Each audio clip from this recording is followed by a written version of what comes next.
Always being nosy. I guess that's a good thing, though. I guess you're gonna be a good watchdog since you're so nosy.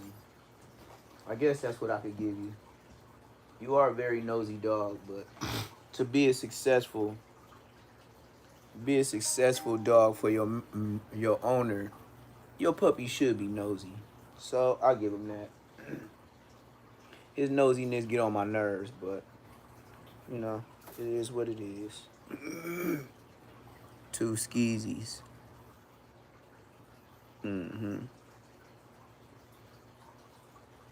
Man, what's going on with YouTube? I got on live because ain't nothing on YouTube. So I'm like, everybody and their mama got a live. You got people like 1 or 2 people on there. I was like, shit, I could go ahead and get 1 or 2.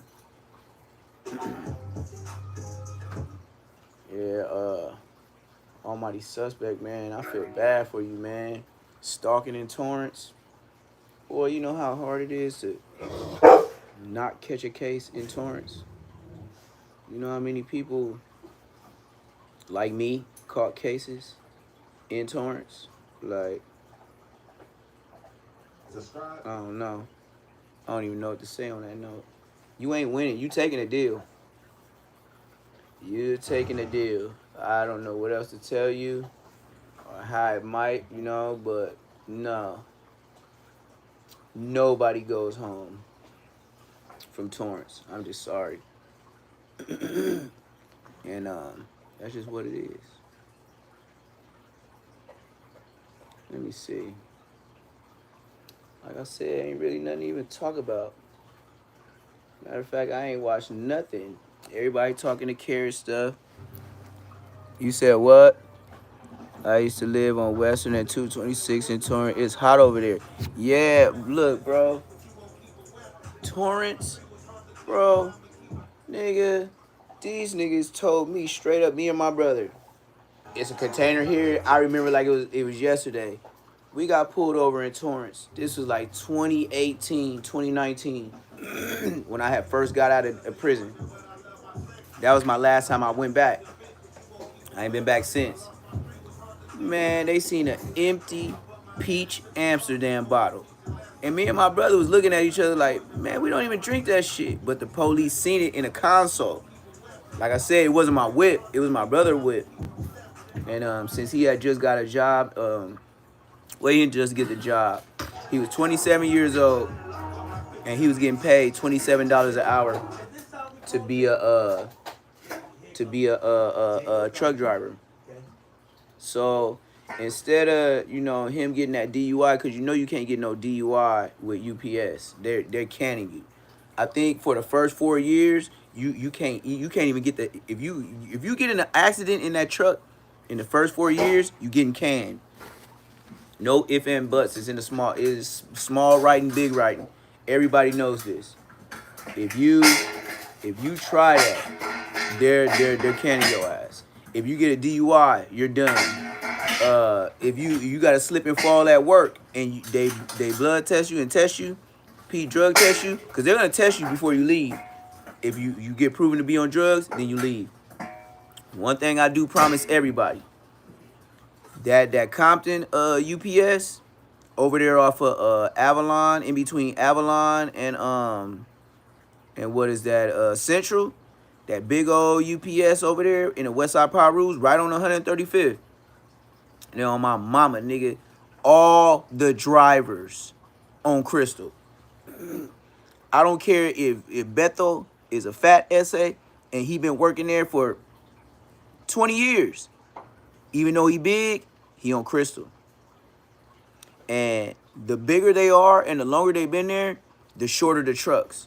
Like they give them jobs of like going to let's just say Boeing, and they drop off like 30 engines, small engines or whatever parts that's like real big. They'll give them to where they go drop off 30 here, they go drop off 30 here. So all together in that whole day, they probably making 8 whole drops. But it's on them to stall out their day. And they let them stall out the day because why they call them seniority. And they do their time and they go home after a while. All of them do drugs. I seen all of them. I didn't did, okay, I used to work preload. Preload, I had to be there by 3:30. I always was there at 3:25. I saved my money for a year. That's why I quit UPS and started running my own business. I was there when they was only open a year. So let's say they opened up 2018. I got to working with them 2019. My brother started working with them day one. That's why he got a driver's job. And my brother speak full-fledged Spanish. Like full-fledged. Ain't nothing you can run around us. If my brother's around and the Mexicans get to talking that shit, my brother know every fucking word they say. And then he'll turn around and speak to them in Spanish. And you can see the looks on their face. Like their eyes get so big because he just as dark as me. He look like me, just a lot taller. Same mama, same daddy though. But yeah.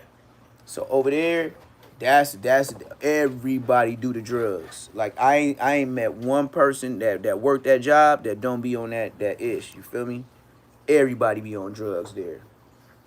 Now I don't know what it is now because I guess within the past couple years, my brother said in Westside Pyru's been killing niggas over there. So yeah, a lot of people came up missing. He said they got a nigga from 6-0. They got a nigga from Compton. Yep. But I knew that because all the workers there, like the original workers, they all Westside Pyru's. I don't care, janitorial, all the head position, even the females. If it's like high, what is that? High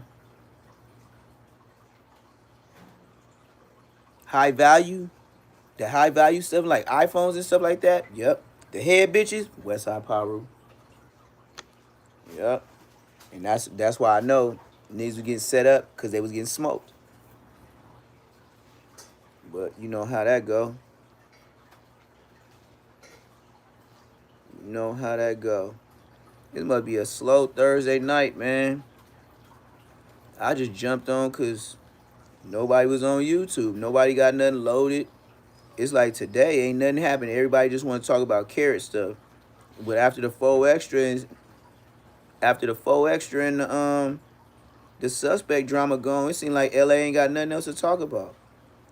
I guess that's what everybody dwell on. Suspect 4 extra, suspect 4 Brandon, you know what I mean? Nobody, I gotta give it to Adam 88. And that's why Wack is always on this platform. Because the most attention every single day, hands down. LA gets all their content from No Jumper. Clips, feeds. Without No Jumper, a lot of people on YouTube in LA wouldn't have a job. That's crazy, huh? Just like Chicago. Chicago would be what? Big U? DJ UTV? I said Big U. DJ UTV, right? Correct? Maybe I'm wrong, but that's the biggest platform I see from Chicago that everybody be running to try to get on like No Jumper. And then y'all talk about DJ U just like y'all do Adam. So it's like, can't even really have a platform. Most of these little dudes that's coming out their little areas, they not just rapping when they come out of Chicago and stuff like that. They actually clapping.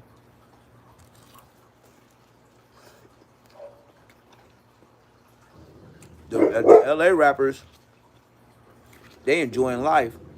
They ain't trying to, they rapping about it. They ain't trying to have no smoke. LA rappers totally different. Chicago. LA, I ain't gonna say they bullshitting, but you know, it ain't that no more. Like, I be looking at certain stuff on YouTube that a lot of y'all don't even know about. That's why I only do snips and cuts. Cause I've been seeing people follow me whatever I do.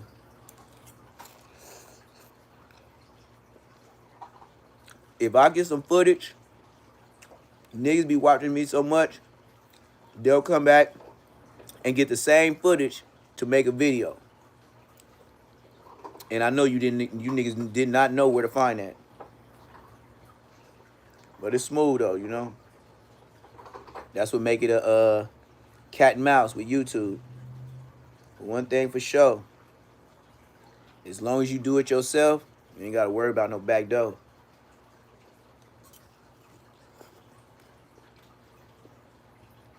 Keep the circle small, you'll make more money. And if I didn't grow up with you, I ain't trying to meet you. Now, say my numbers get up, I will sign the papers, you know, autographs and stuff like that, but believe you me, I ain't ha ha he he.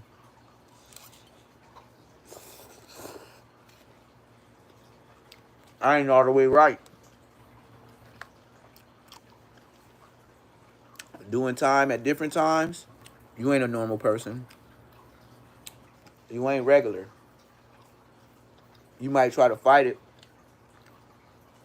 Any person that went to prison, I would say after a certain amount of years, you ain't normal.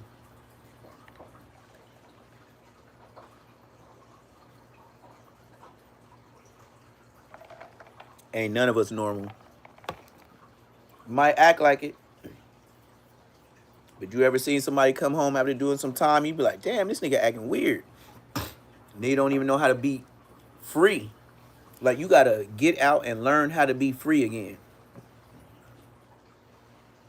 One thing that got me before, going to pick up my niece from school. And when I walked in, the buzzer went off.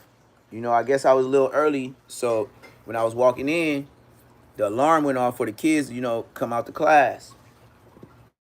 Do you know that alarm for her to say school was out was the same sounding alarm of the prison I just left? To where that meant get down on the ground, something going on. So me and my mom was walking to go pick up my niece. And as soon as that buzzer came, my knees start buckling. Like literally, it was like just like when I got shot. I was running, trying to go get my strap. And when I was running, my leg just went out. Same thing. I was walking in there and that buzzer went off and my legs just started shaking like, whoa, whoa. It was crazy, bro. That's why I said, shit, man, I can't go back to jail. Well, sure did. Went back to jail. Well, prison, not to jail. Went back to prison. And, shit. Yeah, that was on my second bed.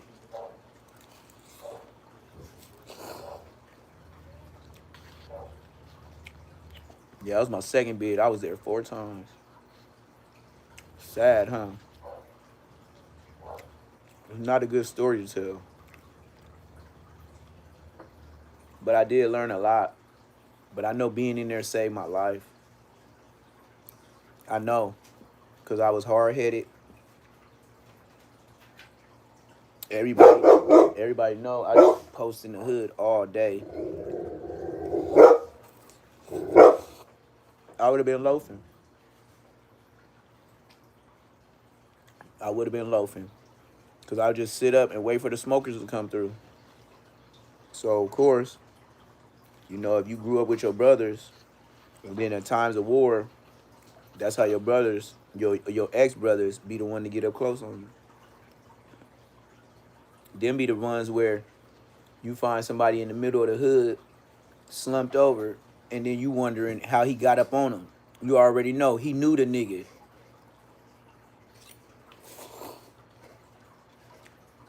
Whoever got up on him knew that nigga. That's why I said, certain things, quite naturally, you catch on. And once you catch on, you don't trust nothing no more.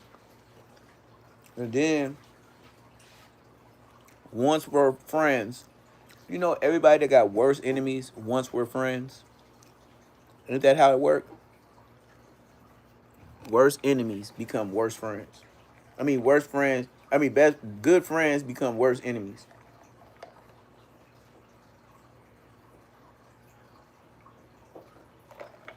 That's why I know for sure they would have got me. Because I was a lot of people big homie. But I was young as fuck. So that would have been a super sagger. I know that would have broke my dad's heart. I don't know about my mama. But I know that would have broke my dad's heart. Just to see his son get unalived before he leave, like my dad would have been looking at God like this ain't supposed to go like this. but I respect him. He did what he did to that white man, and I think really my dad was trying to clean his sins by going to church because what he did in Oklahoma to that white man. I really do, cause my dad put up with a lot of stuff in church, a lot, and I used to look at him like, if you telling me about this and you talking to moms about this, why y'all still go to the church? You know it's a choice. You don't have to go. You don't have to go. My dad just kept having faith. I don't know if it was in the church or God.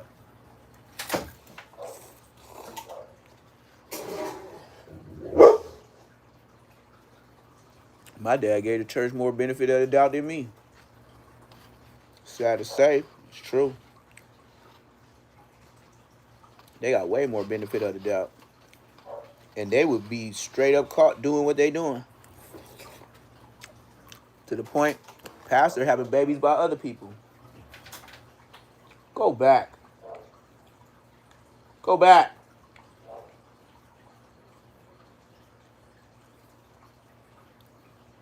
Yep.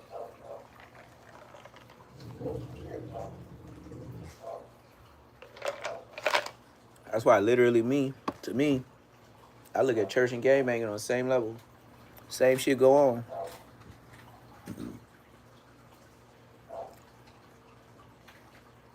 Yeah. And then that's the funny thing about it though. Like, even when my mama and my granny, they do the super praying. And they be praying over us and, making us go get prayer by a certain person and putting extra money in the offering plate. And I done had people full-fledged get on the front of the podium and tell my mom and tell my dad, rest in peace, and my granny, oh yeah, God said you're gonna be blessed and your son's gonna be well off, they're gonna be millionaires, and one of your sons gonna become a governor. Do you know my mom really believed that church lady when she said that my little brother is gonna become a governor? Man, you know this nigga caught cases and went to prison and all type of shit. So then I'll be looking at my mama, cause this is more than one occasion. Mama, you remember when you gave that $200, $300 faith offering and she told you the wonderful things you wanted to hear? Have you ever asked God, was that bitch lying? Feel me? Like, and then, you know what she say? Number one line. T, I don't want to talk about it. Shut up. You ain't coming out. Both of y'all, you chained up and you stay under the table. That's y'all life for the night. I ain't finna be chasing y'all around. Matter of fact, I need to turn this heater on. It's cold. But yeah, that's why I like. And then my mama can't beat me with no church scriptures and stuff like that because I grew up in church. So it ain't nothing you could tell me that's new. But since I went to college, and then I be tugging on they G strings, and granny and mama just shut down. Once I say certain things, they be like, ain't no explaining to him. No, because I just explained myself fully to you with the college y'all helped me get into, and now you don't like the truths that I got when I went to. Yeah, and that's what made me mad. Hold on. If I don't ask questions, then I don't learn. If I don't learn, then how can I step into a better understanding of anything? And then, as we all know, every new generation has a new. The fuck is that? Every generation has a new understanding of life. Uh, it's just our as the generations go on, not to say that we get smarter, but our educational capacity of learning, just like new babies in the family. You be like, damn, this baby talking already. Damn, this baby walking already. It's just like the evolution. It's inevitable. So when you ask those questions, they feel pressured up. And I don't even know why they feel so pressured up. I really don't understand that. They be really pressured up. And that's craziness to me because for you to be so pressured up over me asking questions, that means you gonna be finding out. You gonna be finding out that you gonna be learning out. You gonna be running out of words to say in a minute. Cause you gonna like, you know how they try to hurry up and get out of that corner before you start, like, just like boxing. First is attacking. Then once you start like getting it, you wasn't even trying to get to no point. But now this wide variety of things of what they telling you and don't ask questions, and now you narrowing it down, they don't want to get boxed in. So then that's when they don't want to talk to you.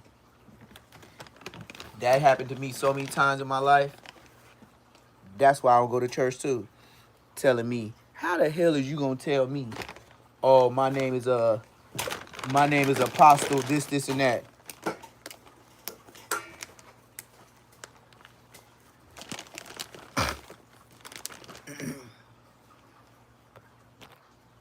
Wait, hold on. Let me see. I was been supposed to not be here. Keep doing what you doing. Oh yeah. Yeah, that's the way I feel too. Cause ain't no way in hell that what we seeing on the internet right now, bro. I'm seeing niggas put full-fledged rats from Inglewood on YouTube and trying to just to prove a point to Munchie B. Bro, where'd you find this nigga? And how'd you get his number to call a rat? And you gave the rat your number to call you and make a couple thousand off some views when this nigga is go home. This nigga's worse than Whack 100. This nigga's certified, like, literally.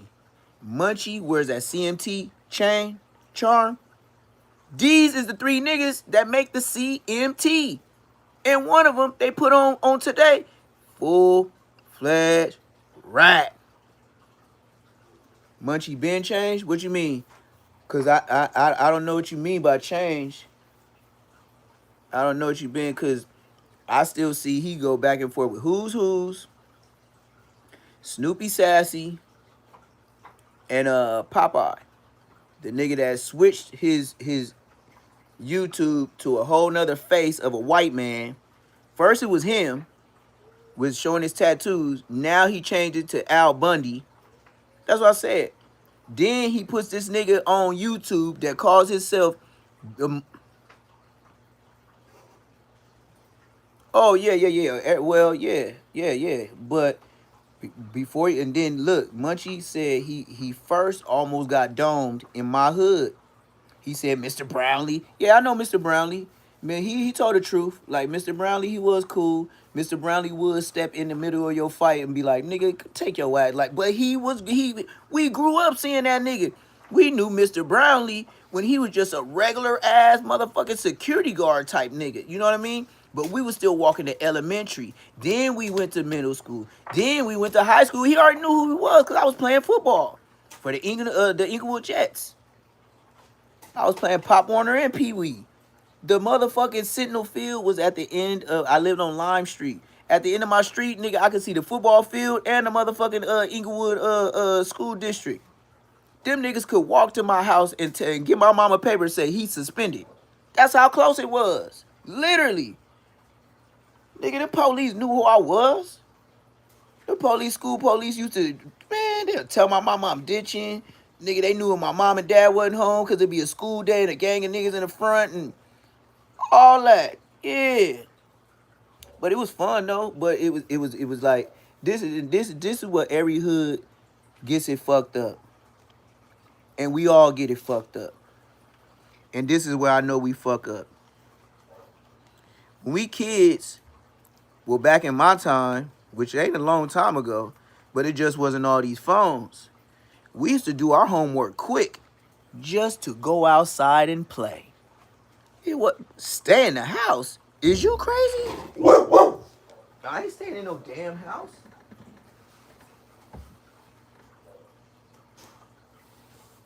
Man, did you know I learned multiplication faster because I wanted to go outside and play? Man, I remember my mom wrote 1 through 12. 1 times 1 is 1. 1 times 2 is 2. You know what I mean? And she did that on paper. Then she did another paper. 2 times 1 and 1. 2 times 2. You know what I mean? So she had them papers all the way up for 12 times 12. They already knew 144. Yeah. So then, when you finished the homework, then you had chores. You did that even faster. Just so you could go outside and play. Because you know, get out of school, you better hurry up and do your homework. Then you better hurry up and clean, because soon it's going to be dark. And you better bring your ass home. Now, I wouldn't say street lights per se, but when the street lights came on, like when you seen them, like when you came out of a spot, okay, this how trained I was like a dog. If I came out the house and I see that light on, all I got to do is look at the sky. And I knew I was in trouble.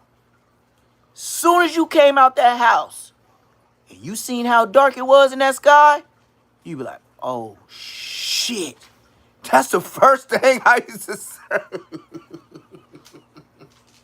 But you truthfully get caught up on Super Nintendo or anything wrestling. Yeah. So it used to be like, you know what I mean? But they don't have that no more. And there was a lot more dads at home back then. That 3-strike law wasn't in effect like that. They overcooked us with that 3 strikes law, bro. What?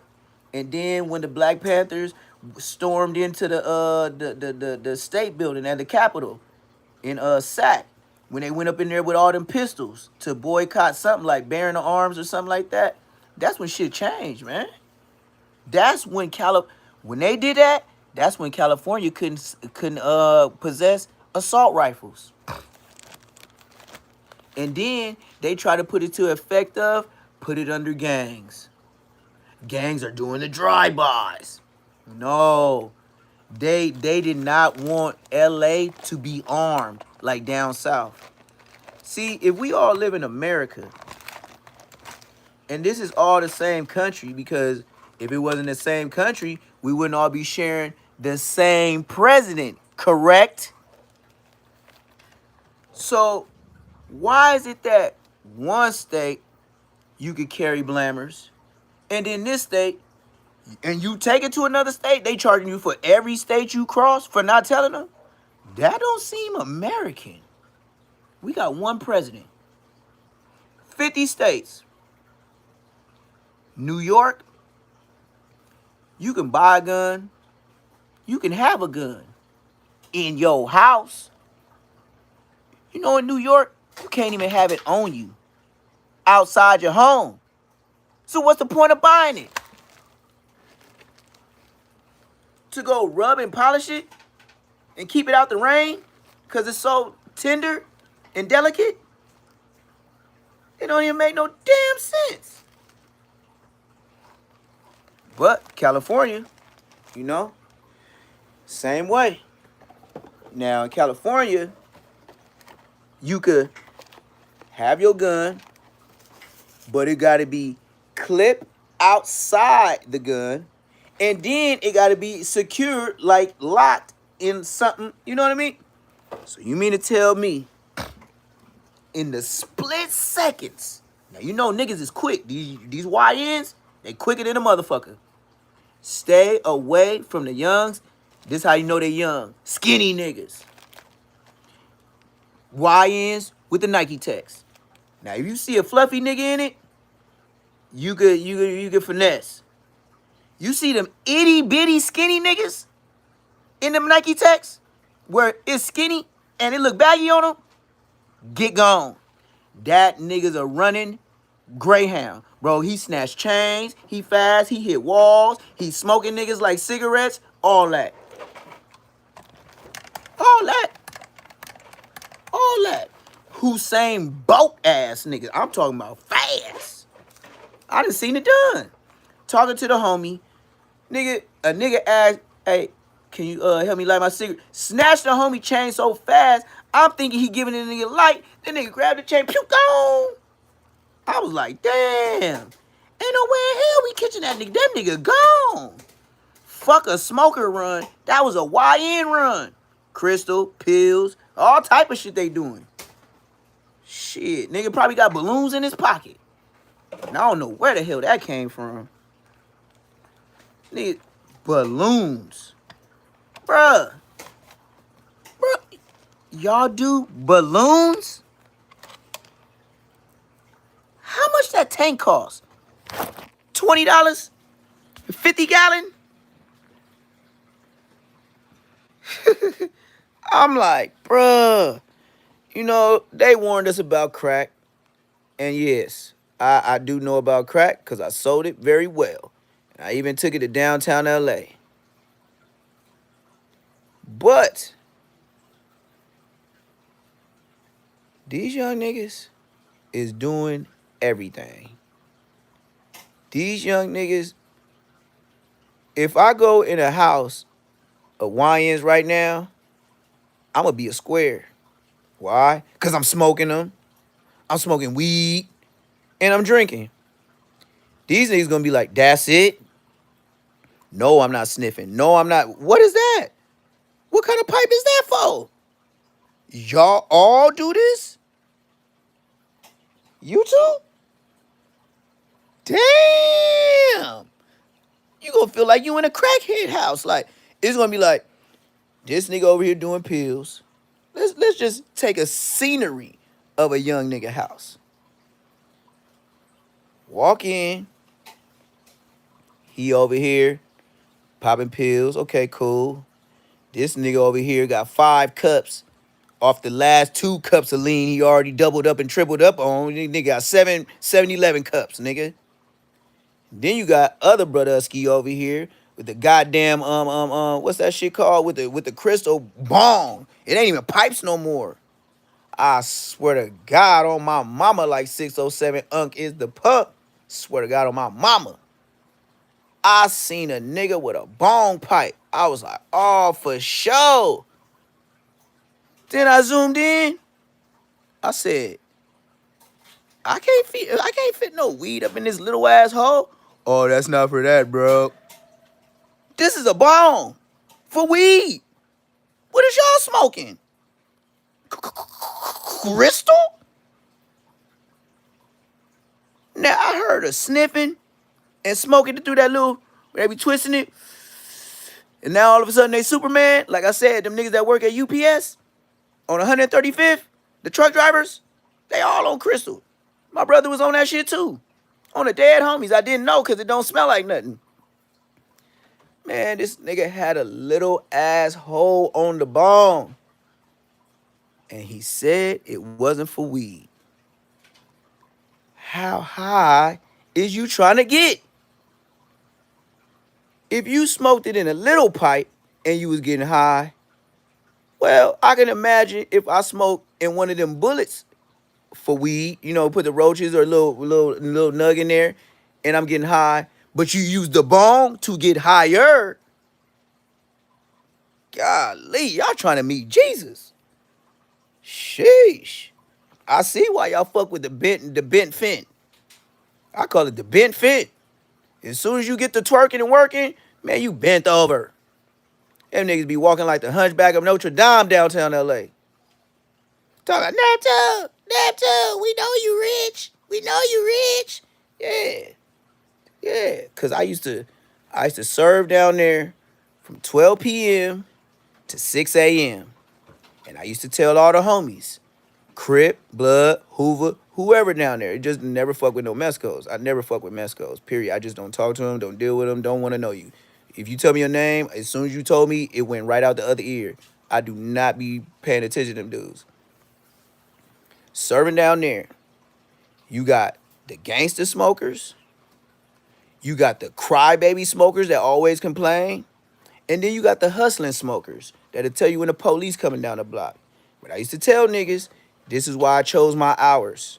I served down there from 13 years old all the way to about 34. I think I was serving down there since, like 34, because I ain't been down there in some years. So anyway, the reason why I leave at 6, because I've been down there so long, Oh yeah. And then I be hearing they be mixing it. How y'all mixing all these rest in peace drugs? But like I said, I used to tell everybody, I leave at 6. Why? Because that shift changed for the police. I don't work day hours because I don't never want them to know what I look like in real life. Do you know I have done business and I never was off the drugs that I sold? But at nighttime, people look different in the daytime to me. Like, I don't know what the feeling is, but it's like some spirits down there or something like that. Because in the nighttime, streets look totally different in the day as if you in an illusion. I don't know how to explain it. I got lost 2 or 3 times and I was serving down there for the longest. I still don't know. I don't know where I was. I had an electric bike and I was riding and I was supposed to drop off to somebody, right? And it seemed like sometimes my mind just click off because in the daytime, downtown LA don't look like downtown LA at night.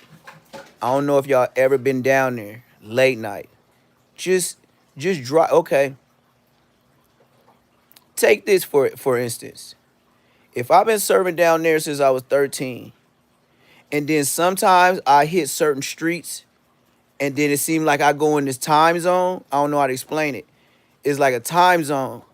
And I didn't have it to where it's like this. True story. I don't use the drugs. Okay. I got caught one time to where I was in the area, but I just couldn't click on where to find it. It's like my mind, I knew where I wanted to go, but I wasn't going. And I'm on a bike. Cause I never pull up in a car. I never drive off in a car. I always have a bike or a motorbike, and then I ride far off. So even if a nigga following me, I'ma see you. I don't even let them niggas know I drive or have a car. Facts. So one of these nights I couldn't find where I was supposed to go, and it was only like 4 or 5 blocks away. And you know what happened? A whole way full of rats start running across the street back and forth like zigzags. Woo, woo, woo. I swear to God on my mama, this is a true story. The rats, like I said, I felt like I was in a time zone, and they were just zigzagging across the big ass streets. And it was like I knew where I was, but I didn't feel like I was really there. Yes. I'm talking, man. When I was downtown serving, I swear to God, I never got used to it. I was wearing ski masks down there before ski masks was cool. Why? Because I used to gag. That's how I knew I wasn't even supposed to be down there. It be so shitty and pissy and deafy down there. Like, I hit certain corners and be like, bleh! And I got tired of doing that. I really got tired of doing that. So I was wearing ski masks way before that. I've been Neptune Lagoon. Been. But and then I used to like wearing it too. Why? Because people don't know what you look like. Yeah, rats, nigga. Big rats, nigga. I'm talking about it was like at least 100 of them. They was coming out the drain, gang. Deep. Like a plague. Like you seen on Mummy, the Mummy movie?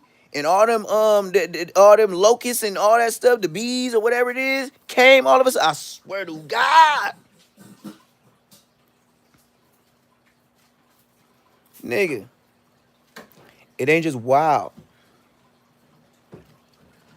They didn't call Los Angeles for no reason. You see, one thing about life, no place is named out of the crack of somebody's ass just shitting it out. So why in the hell would they call our city Los Angeles? They put the Angeles. You know what I mean? Like Rodriguez, Montana. You know what I mean? That's the same thing. Los Angeles. Bro, who gave the city that name? Somebody that was connected. All I say is woke. Just like I said, in Africa, in our civilization of living, cultivating, and being Africans on our own.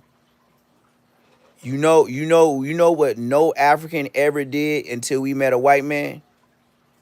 Start praying to Jesus. And that's a fact. We didn't know no goddamn Jesus. We never heard of him. We was praying to Allah, God. Period. But nigga didn't hear about no Jesus till them white people got off that boat. Keep it 1,000. Then let's talk about it. Then the very first slave ship to America named was Jesus. Do you not hear what the hell I'm saying?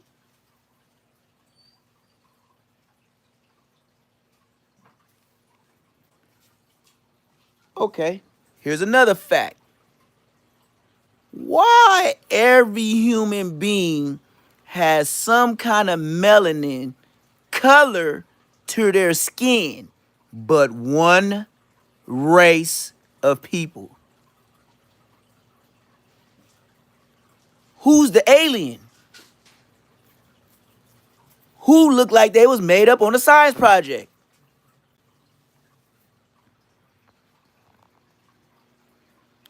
Shouldn't they be the Negroes, the slaves?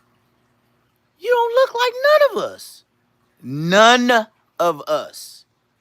You always got to remember, black people never raided other countries. We blended in, had babies, monopolized, even became queens, kings, and warriors. But we didn't go over there smashing shit like, yeah, I'm gonna be the king. That was white people. You better know it. The ones that talk like that, when we had urban slang, like, my great poupon, white people. You dig? So it's just a fact that you should know. So, who should be the slaves? And who should be the niggas? What y'all did was, and this is the number one thing that kicked all of our asses. This is what kicked all of our asses when they invented that goddamn gun. We was beat. Man, Shaka Zulu couldn't even Shaka Zulu no more. You know how many niggas, Africans, seen that gun and was like, and that's all they got? Pew, pew, oh, pew, pew. Man, they seen motherfucking giant shack ass niggas go down them motherfucking guns. That changed the whole program. Black people ain't never seen no pow pow, no smoke, and go reload. And we was like, what the fuck is that? That's some demon shit. That's not regular. So then, one thing too is when God kicked all the angels out of heaven, where'd Lucifer go? Ain't he here with us? The Bible sure talk about the angels had babies. Goliath and all that. Who did Lucifer have a baby with? Did he create white people? They ain't gonna talk about it in no white Bible though, huh? They just gonna call the first slave ship Jesus, huh? We saved these niggas. Saved us from ourselves? Where'd you save us from? You saved us in your church and gave us tax write-offs? So when we got here, we be some good niggas? Once we bees freeze together? I guess we bees about right, Paul.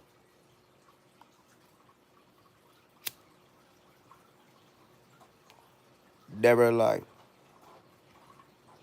It did. Just like I said. How you gonna have an Old Testament and a New Testament? So y'all saying the first one y'all had to revise, just like the Seventh Day Adventist, Church of Latter Day Saints, uh, Christian, Presbyterian, Politicianos, politicking with the politicians. Man, it's Democrat, nigga, Republican bullshit, nigga. You didn't like what this nigga said about the Bible, and you went and packed your family up and started a church on the next corner, nigga. Just like LA. Why are so many goddamn motherfucking churches like liquor stores? Shut your bitch ass up. And then don't none of y'all fuck with each other. I don't go to Sister Whoop-de-Whoop Church, and they be acting. Man, shut your ass up. Sound like some little ass bras, and y'all be grown men too. Sound like some straight whoremongers beefing with other churches. And you think your ass going to heaven? Shut your ass up. You's a goddamn lie.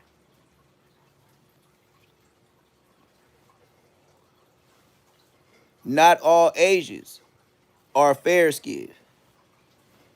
And then who's to say?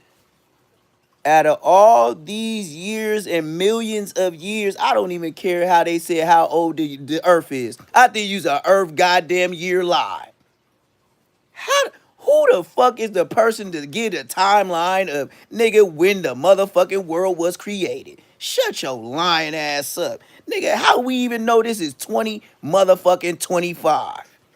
Nigga, this could be year 3 million ZBF, nigga, whatever. BC, ZB, AFGD, all that, nigga.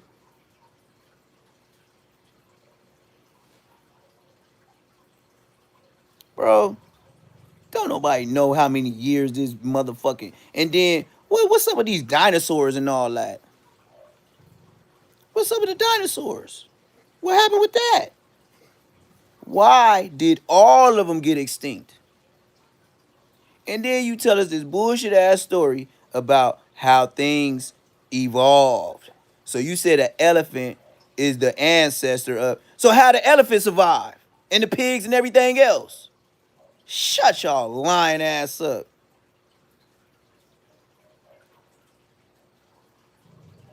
This shit ain't straight. I bet you, with all the years, yeah, I know Disneyland the worst. With all the years I've been on planet Earth, this is what I fail to realize. If you read the Bible, it's really pretty much saying God placed you on earth to set you up, aka free will, aka if you do wrong, you going to jail. If you do wrong, you going to hell. How you know about hell? You been there? How you know about heaven? Have you been there? Okay. So since you haven't, and you tell me about this Jesus dude, right? Turning water into wine. Well, how come Benny Hinn ain't did it? Benny Hinn should have been turned some water into wine. He be having people flop and faint out on the floor. Help me get a private jet type shit. Joel Osteen type shit. TD Jakes at the Diddy parties, nigga.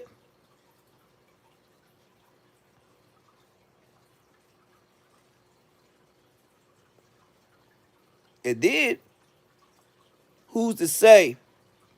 However these YNs crash out, who's to say they ain't in the rush to go to that better side?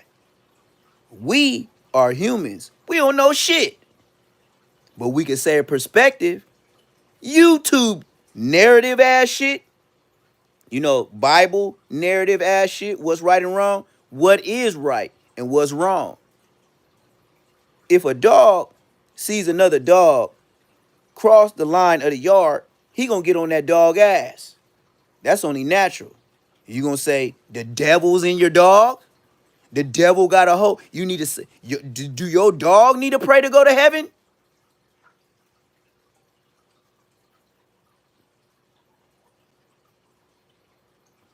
Is a dog gonna have to ask for forgiveness of sins?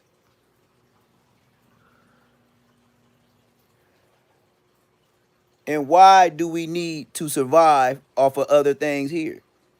You said thou shalt not kill.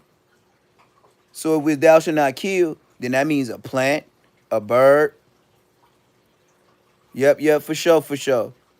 Trending with, what is that, Sherez? Yep, it is late though. And I'm only up right now doing this because it was nothing else on YouTube. Everybody burnt out. I don't want to talk about Sherez. Okay, for sure. I got you tapped in, for sure, for sure.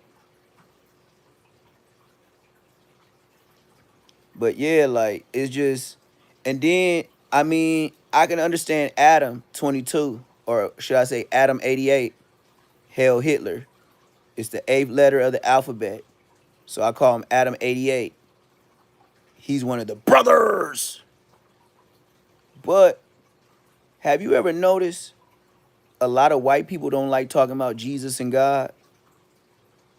You ever notice that? White people get quite perturbed when you mention Jesus.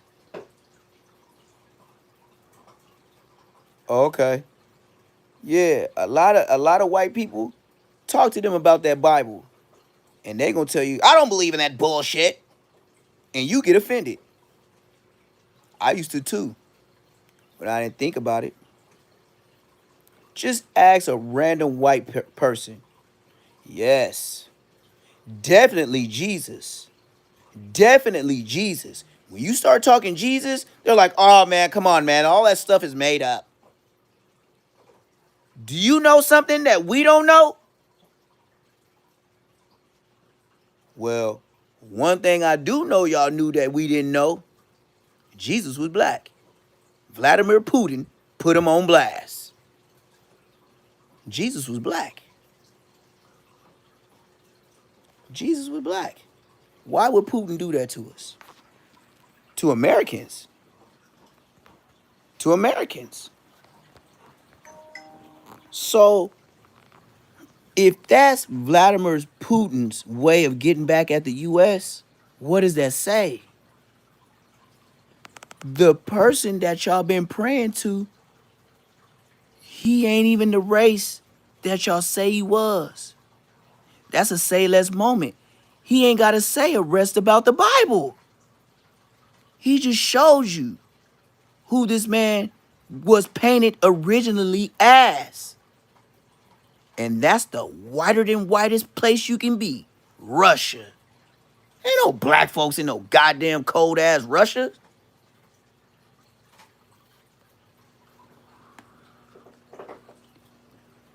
Yeah. You gotta search. You know what I mean? Like, this is what I say about the Bible. Man, look, man. A lot of people, I say, put it like this, man. That Bible was put through so many hands to rewrite until they got it right. Mind you, through all these generations, when these people got off that boat with that Bible, you know some of them kings, queens, prince, emperors said, no, take that out. No, you can keep that. No, take that out. Yeah, you can keep that. No, take that out. So how much of the Bible is real? Then, have you ever heard of the book of Enoch and how some of the pages of the Bible, chapters, have been taken out? Why would you take that out? They said because it contradicts other parts of the Bible. The Bible, if God left us a Bible to live by and to do good while we here, or whatever we supposed to do, God didn't make everybody smart. Or I'll just say the brightest. So you mean to tell me somebody is not too bright is supposed to decipher what's right and wrong like an algebra test? Because if that's the case, he'll do like me. When we had tests and I didn't know what the fuck, now I do any, mini, my A, B, C, D, I, and I just circle one. Sometimes you be right, sometimes you be wrong. But if this is supposed to be words from the person above that created us, why is it so much mathematication? Because I'm not the brightest, but I am bright, and I do comprende. But that right there had me stuck too. Because if y'all selling this in college to break it all down to us, talking about I go to theologian school and this, and that, and my name's Dr. Whoop-de-woo from... Okay, we could take it even back further. Martin Luther King didn't go to no motherfucking University of Apostolic Church nigga to become Dr. King. Y'all was calling that nigga Dr. King. Well, where he go to school at to get doctorate? Shut your bitch ass up. Lying like a motherfucker. Dr. Martin Luther King. Nigga, what college you went to get doctor? You tell me that. They didn't go to no goddamn school. Calling this nigga Dr. King. Doctor of what? Bullshit? Fuckery? They smoke us. Let's just hold hands in peace. I have a dream. You said it right. You have a dream for yourself. What about the rest of us, nigga?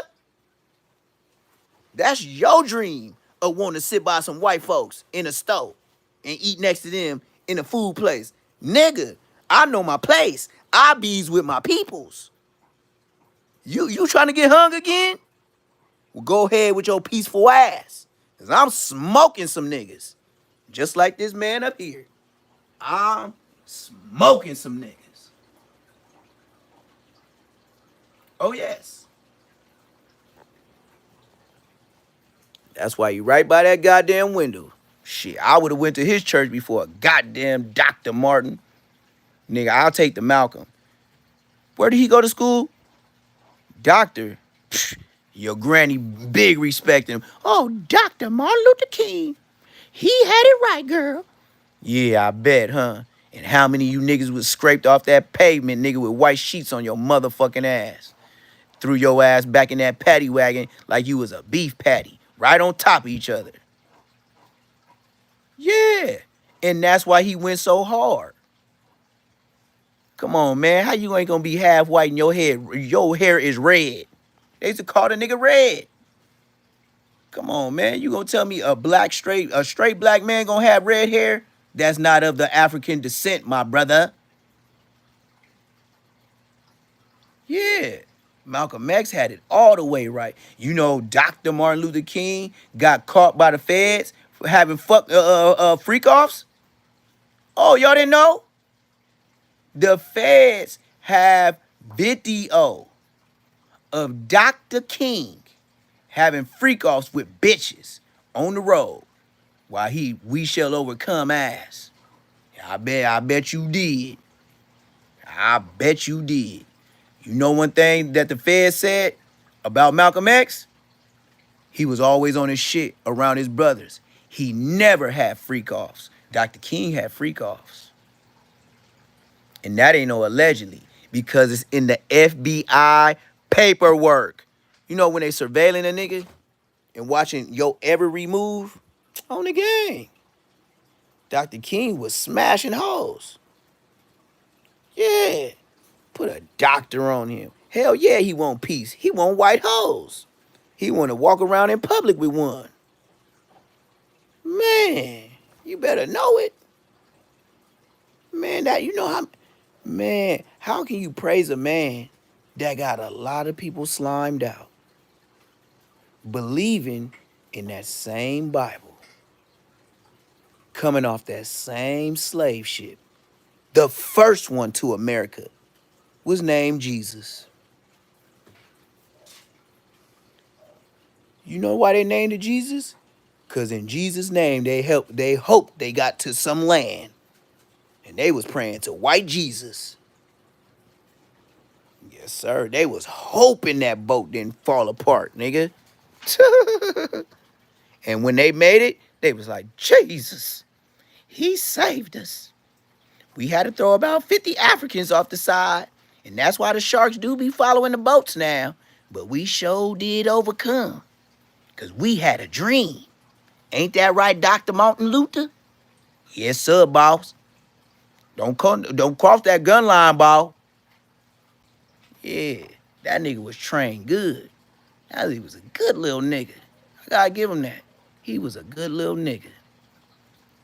But just like anything else, who's the aliens? Anybody with no melanin. White folks. White folks is the only people that don't create.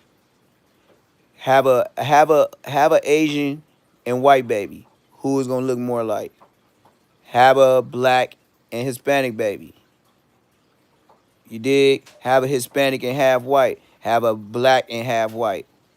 You gonna know texture, hair, everything. Do you know white is the only thing that can't replace another race? Do you know that's why it's illegal to smoke cigarettes in Europe? Because they want to keep their race. They're not producing as the other races do. They're not, they have the money, they have the resources, but them feet on land is not like every other race.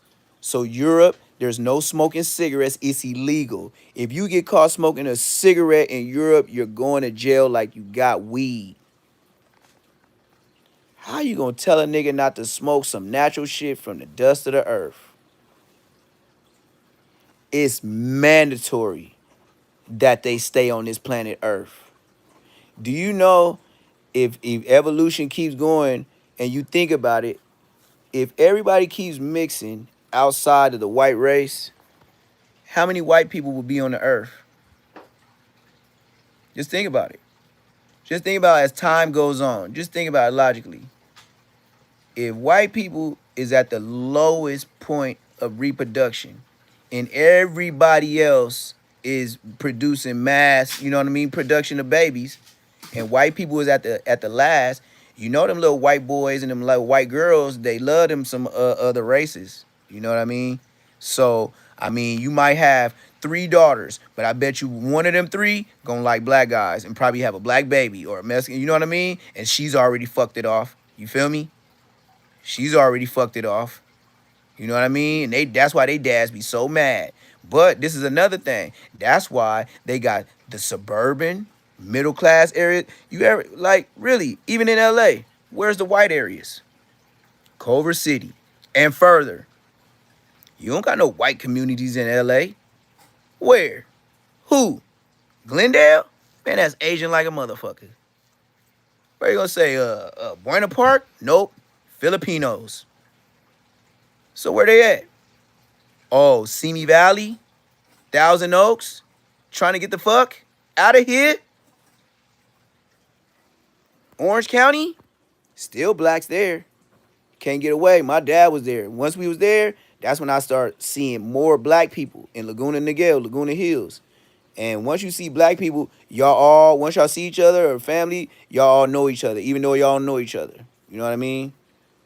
And then my dad be the type just to ask him, like, what part of this? He'll know. Oh, that's old boy that's staying in Lake Forest. Or that's that dude that's staying in Tustin. My dad, he was one of them dudes, like, outside. He's going to meet the community. He ain't scared of you, and he ain't scared of black people and their attitude. If you say some attitude shit, he'll just walk off like, all right, man, I was just asking you because you was black. That used to be my dad #1 line. I would just ask you because you black. Other than that, I ain't, you know what I mean? Like, shit, it's just, shit, it ain't many of us here. Other than that, you don't understand that. Peace, brother. At least we living in a nice area. Peace. Hell yeah. It's just the way it is. They don't want to mix. They gonna keep their kids in the Malibu schools and, off the coast. They gonna always have the rent so high that, nigga, you can't think about paying for that shit unless you working for Google or something. You ain't finna have no regular 9 to 5, not even a nurse. And if you is a nurse, you sure ain't got no kids, because if you got kids, you won't be able to make that rent. You'll probably get paid good. Start paying rent, the bills, and the car note. You ain't gonna have enough for no goddamn baby. You got to get a babysitter. Shit, just Cali. That's why I'm out of here. It ain't no use of staying here, especially Cali. Ain't no use of staying here. But then, you know, I'm going to Atlanta. So it's gonna be blacker than Blackville out there. But like I said, I'm from Cali, so I mean, I ain't got no smoke out there. Don't need none. Don't know nobody. Ain't trying to, you know what I mean? Whoever I meet is gonna be from straight jerk barbecue, ice cream truck selling, and YouTube. Other than that, boy, man, I'm just playing with niggas now. But I'm glad I'm playing with them now because they brought me outside. That's the only reason why I'm outside. Because the nigga Bosco said my name in front of Wack. And once him and Wack start powwowing, and then Loose Cannon start saying his little bullshit, then Brick Baby want to say something, I was like, oh yeah, I'm on all you niggas. Yeah, I hope so. That's what my peoples tell me. And they said, with me being a street vendor, like I be selling my food out of my ice cream truck. I got the window and everything on the side. Like my shit ain't bogus. Like I really got the restaurant window, the restaurant set up and everything. Like my shit 100. And they was telling me like, nigga, don't nobody pull up like street vendors do in LA, like out there in Atlanta. I was like, for real, they was like, my nigga, like with you going out there in Atlanta, just the thought of you doing it, you gonna make bank. They said, nigga, post up at, and then, you know, Atlanta, that's the party town. So you could just post up at a club and just be parked on the side, you know? Like my, when I pull up, my side facing the sidewalk is where my window and stuff, my serving window is. So it ain't even, you know what I mean? So I could just pull up and get cracking anywhere, you know? And that's what I'm gonna do. So, and then other than that, uh, shit, I'm gonna be in the house. I don't know if I'm gonna actually, I don't know if I'm gonna actually paint the green room or get an app to where I could just put shit in the background. But I'm gonna get better. I didn't really spend too much on updating all my mics and stuff like that for YouTube because I was thinking about it. I was like, why would I pay for it myself when I should have YouTube do it?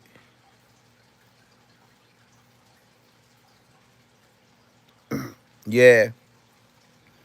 I was like, I'm gonna let YouTube do it. So, you know what I mean? Because I want my subscribers and everybody to see the progress. You know what I mean? For me buying it myself, I want to do like every other YouTuber, you know, so start getting their checks and stuff like that. And then I'm going to use my check to go straight upgrade what I have.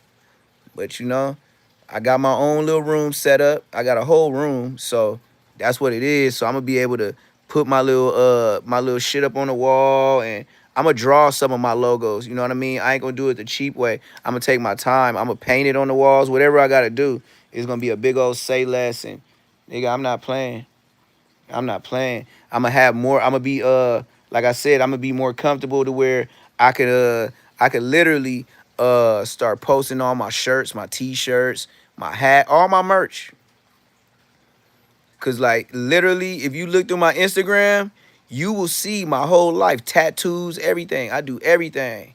But that drawing shit, I got that down pat. Like, you know what I mean? I don't know a black person that draw better than me. And I'm just being honest. I could do portrait tattoos. And when I was in Texas doing it, I was knocking out a portrait, and we had a timer. Niggas thought I was bullshitting. I got to a point to where I was knocking out portraits in an hour and a half, 2 hours tops. And if that thing go ding and I ain't done with your tattoo in 2 hours, I would tell people your tattoo was free. And that's how confident and that's how much I was getting business on a regular, and my hand was just up. Like my tattoo skills was all the way up. Like it wasn't nothing I could do. And then I wasn't cheating. When the tattoo shop, you know how niggas download something and get it off the computer, and then they go to the print machine and then they go trace it. No, no, no, no, no, no. I used to get paid more because I used to I used to draw my patterns. I didn't do that internet shit. And then it got to the point where people would get tattoos by their friends in the shop, but they wanted me to draw. They wanted me to draw the concept of their tattoo. So I had one lady. She told me, can you draw me a concept of the ocean? And I was like, what you mean? She was just like, you know, dolphins, this, and that. Nigga, I drew her seahorses, killer whales, dolphins, different type of fish that I was looking at in National Geographic books and shit like that. They had fish, turtles, all type of shit. Nigga, on my mama, nigga, I was getting about $250 for one drawing. Real talk. And then if I colored it in, they would pay me another $50 to $100 because this what I would do. I would outline it. So if whoever do the tattoo, all they gotta do is, you know, trace it and then do the double trace where they could put it on your body. And all they gotta do is go straight to work. The outlines is there. You don't and a real tattoo artist, if you gonna make it lifelike, don't draw no fucking lines. Don't make no hard lines. Just get to the shading. But, you know, a lot of niggas say they tattoo. But like I said, every time I went to prison, nigga, I was tattoos. Like, man, I even had niggas in the pen. On my daddy, rest in peace, nigga. I had niggas squabbling because they knew me from other prisons, and I just had got to the pen, and I was still, like, on orientation. And orientation, it usually like to take a week or two. Once you get to the yard, you can't come out, this, and that. You can't go to yard or nothing till you go see committee. Nigga, I done had niggas squabble over who I was gonna move in with first. I couldn't believe it. Niggas was that serious about a tattoo. Yeah. Yeah, I really don't mess around with the drugs though, bro. Like I said, like I always sold it, and I guess I was the best person for it because I never wanted to do it. You know, and one of my main partners, that's what I said when I first got on the internet, niggas try to make it seem like I was on some weird shit because I said that one of the homies, when we was young, we grew up together, right? We was serving. And I said we used to be in the hood all the time, you know, in front of the hood liquor store, just doing our 1-2, serving smokers. And then I said later on in life, I seen him downtown L.A., and the nigga was a girl. And you know why I brought that up? Because Crystal was what made the nigga act the way he acting now. That nigga, I never seen him on no weird, you know, looking at dudes or, you know what I'm saying? He was a squabbler, he was a shooter, all the shit. I can't take nothing from him. Only thing I say is, when I seen that nigga downtown L.A., I was like, nigga, Smiley? He was like, yeah, blood. Whole different voice and everything. I was like, he was like, yeah, I know you probably be mad at me, but yeah, I be off to Bristol now. Whoa, whoa. I just looked at him like, damn, Smiley. Like, damn, this, like, just like the movies. When you see somebody from way back, and now you looking at them, and you see how whatever drug just got him down bad, that's how homie Smiley looked. But not only that, he was dressed like a straight tranny. On my mama. And it's like, it's so shocking to me. It's like, you know what I mean? And he wanted to buy drugs. I sold it to him, but I knew with him asking me, I don't know. I guess he'd rather be here from his, you know. Because the homies, man, when I told some of the homies how I seen them, they looked at me like as if I was lying. That's why I was like, oh, yeah, this that politic bullshit. Like, I can't even tell the truth about a nigga. They gonna think automatic, oh, he's smutting them. And, nigga, I'm telling you, I just seen this nigga. They'll just think you just out for the kill. Just because the homie ain't been there, you know. Just little dumb shit. Like, shit that don't even make sense. That's why I said the gangbanging, man, that shit over with. You are not a smart individual. I mean, I'm from where I'm from. But, nigga, I've been from that shit way before niggas was off the chain with this reckless shit they got now. Ain't no turning back. I'm already out there. I've been out there. So, like, even the police, like, niggas can say what they want on the internet. Nigga, the police get to looking at charges. They gonna tell Munchie B, like, nigga, leave this nigga alone. You do not have what this brother has. Not even close. Mr. Mayor. Like, even, I didn't even know the police. Yeah. I even know the police be looking at Munchie and be looking at all our shit and be like, this nigga Munchie lying. You know what I mean? Or this nigga Munchie talking to him like he's a straight buster. The police know. That's why I said, that's why I think Bosco got pulled over that night. Nigga, you told the police I was out of jail. They didn't know that. And then what kicked their ass was, I've been out 7 years. They didn't know that.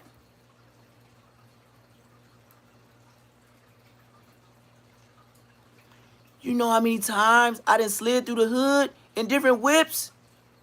They didn't know that.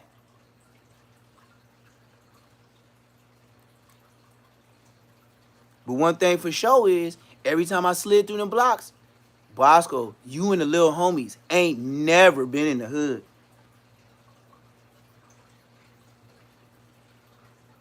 I have some exes that would be glad to tell you that took videos of me doing skip, skip, throw it up on the block. And I did it just because I wanted somebody to drive by and be like, hey, who's that doing that in my hood? Nobody never said nothing. Why? Because nobody never there. That's why I was like, Bosco, you transgressed doing that shit in front of Whack 100. What did you do that for? Bro, that is the worst thing your mark ass could have did. Bro, you was not like that. You have never been. There was no date where Bosco was feared by no one. Bosco has never been feared by nothing. Not even the Mexicans. They probably didn't know that nigga till he was on the internet. Dead homies. But, like I said, I leave them niggas alone, man. That's why I said I'm off of Munchie. Munchie can't even say my name on the internet. Why? Because he don't got no dirt. I said what I said about him. But other than that, out of all these 4 months, Munchie B ain't said nothing to me. Can't say nothing to me. You can't do nothing with me. I don't got no mark ass charges. I ain't never told on nobody. I ain't never been beat up. Beat up to the point to where niggas know me to get knocked out and this. No. I won some. I lost some. But nigga, when we was squabbling in the county jail, it wasn't about no 50 and 0. Who the fuck gave a fuck about who didn't lose none? Nigga, that didn't mean the next nigga wasn't gonna fight you. And then that didn't make you more of a gorilla. That just means, yeah, he got a little squabble. But nigga, I'll get a nigga that he squabbled the same props as the nigga that won. Why? Because both of y'all never turned down Fades. So the saga continues. So if y'all worst enemies, I know he never turned down Fades. I know you never turned down Fades. Y'all might as well get this Fade out the way, and then the saga continues. It wasn't no, oh yeah, you whooped his ass, or we gonna riot after that. Only way is something like that, man. If you was stomping the homie and doing all that, we used to let niggas up. We used to let niggas get up. Now, you niggas stomping niggas out, carrots in the bunghole. Boy, look, man. Look, that's why I said, Munchie, you could never do nothing with me. Never. Never. So, I mean, shout out Big Munchie, who I grew up with. You know, I wonder how he really feel with his little brother claiming his name like this, and I'll just put it the nice way, doing the things he does on the internet. Then secondly, you going back and forth with who's is the worst. That's just like me and you going back and forth. Because if you dodge me on that shit, then you should have dodged the same thing with Braves, because little do the world know, your hood used to beef with my hood, and your hood used to beef with the Lanes. And it's funny how your hood is always in some blood on blood shit. Ain't that weird? Now, y'all call yourself the Inglewood families. But it seems like the Inglewood fuck-ups. Because you niggas is the reason why Inglewood's toe up today. And that's a say less moment. Why? Because everybody wanted to be from families. Why? Because when one of your homies got their ass handed to him, y'all come back busting shots. What the fuck did that gun come from for?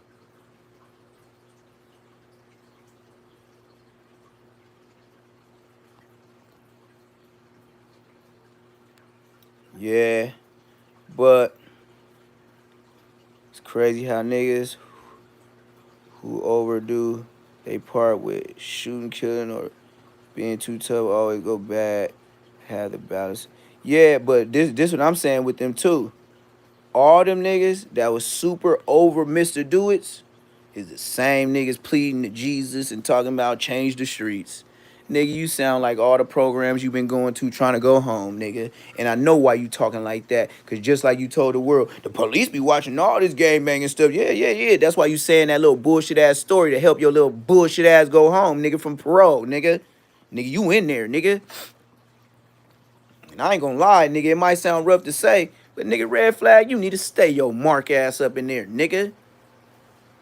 Nigga, all that telling you was doing, nigga. You need to stay in there, nigga. And if you died, I wish you wake up and do the rest of it again and start over, nigga. I don't have no sympathy for that motherfucking Buster, nigga. And I grew up with him, nigga. How the fuck you? That's like me telling on my natural blood little brother, and then got the nerve to get on the internet with another nigga from your hood, and he got you on here talking like you straight solid and get a gang of views for it. Like it's some real narrative. Man, YouTube is fucked up, dog. This shit is not real. This shit is so not real. It's loose cannon not real. That's how not real it is, gang. And that's why Say Less Moments is here.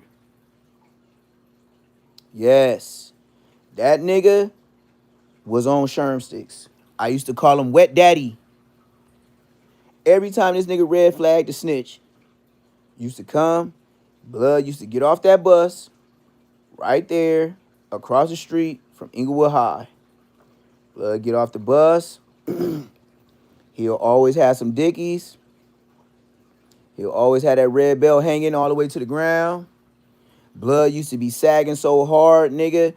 That nigga used to sag. Shorts used to be showing the whole basketball shorts and then his boxers. And he took pride in swap meet boxers. Blood used to like them $5 packs, nigga. Red Flag was a $5 pack pro club boxer wearing nigga. I ain't never seen that nigga with no motherfucking Fruit of the Looms. Nothing. That nigga, now I say, I can't take it from him. That nigga lived a gangster lifestyle. That nigga, I ain't never seen that nigga dress up. The only time I seen that nigga dress up one time with a button-up shirt and some slacks when that nigga came back from court. But court was right there. Juvenile court was right there by our school. Juvenile court is right across the street from Crozier. Literally, with the police station. Literally. That's the only time I seen that nigga wear a suit and tie like a Jehovah's Witness knocking on your door. And he still had the gangster straight braids to the back. And he was, oh, that nigga, I seen that nigga almost squabble bitches because they try to put designs in his hair. Blood only wanted straight backs or straight to the side. You did a design, he'll try to fire on that bitch. He did not like that. He thought that was gay. That's why I said he was on his gangster shit, like to the T. Like menace to society type shit. We was on that. But some niggas took it too far. I remember him and Lil Stretch. Like I said, both them niggas certified snitches. But if you seen them, you would have thought they was too gangster for the streets. Them niggas used to have extra socks on the tongues of they Cortez, Chucks, and I never seen Red Flag in no motherfucking Jordans. I've never seen Red Flag wear basketball shoes. Chucks, Reeboks. Yup, that's Red Flag. And niggas got the nerve to put his picture on the internet today. And then have a full-fledged conversation talking about words of encouragement for Munchie B. Nigga, you put a full-fledged snitch up there. Talking about his name, Trub. Trub? I ain't never heard of no trouble from IF, nigga. On my dead homies, nigga.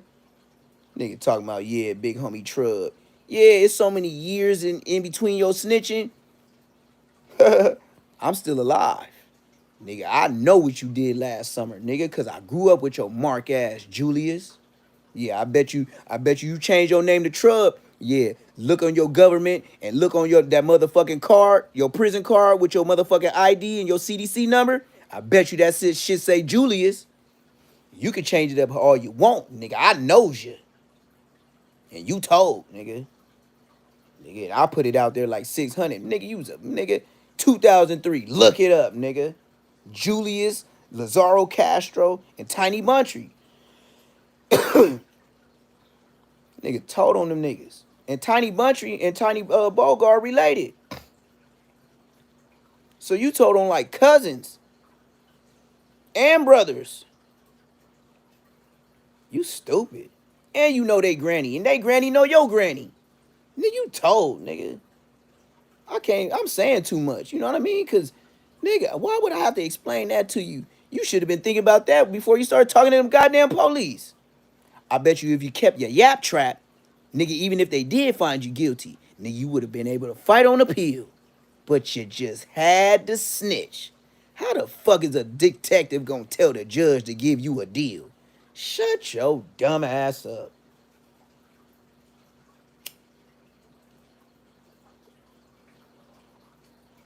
Now get all the internet telling the world how gangbanging ain't cool and how you threw away your life. You showing the fuck did. You showing the fuck did, nigga.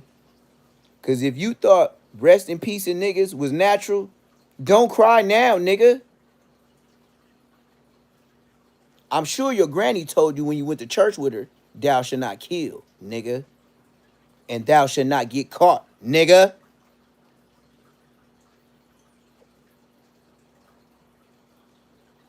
Niggas burnt, gang. And then Tidy Buttry, I played his shit on my live yesterday. It was like, he sounded like he straight Christian. Well, okay, Red Flag was sounding like he was Christian too. Yeah, my dad and my brother, they're my spiritual. I be called to Christianity, but I still be having the gang banging. How you had the same? How was your how's you gang banging? You told on all of this. You still from families? Wow. So now we got you the snitch, still from families, and then we got Munchie B who got shot in the head by his homies and still from families. Wow. You niggas love them niggas that much, huh? Just can't let it go. That seemed like some pride. That seemed like some inner issues of wanting to be accepted. Was y'all daddies around?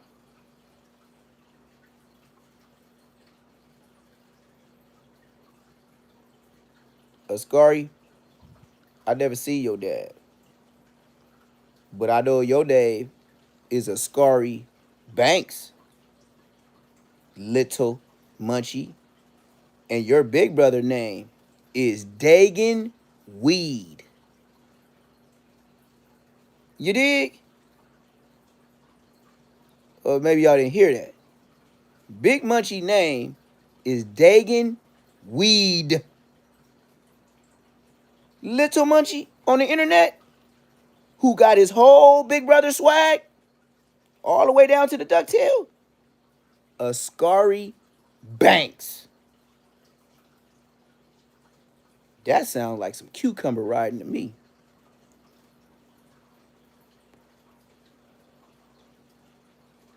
And y'all Baba was a church lady.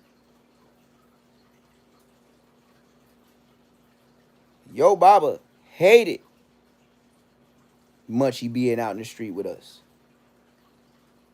She would try to tell him come home, just like my mama. We just stayed out, especially the summertime. We stayed out like grown men.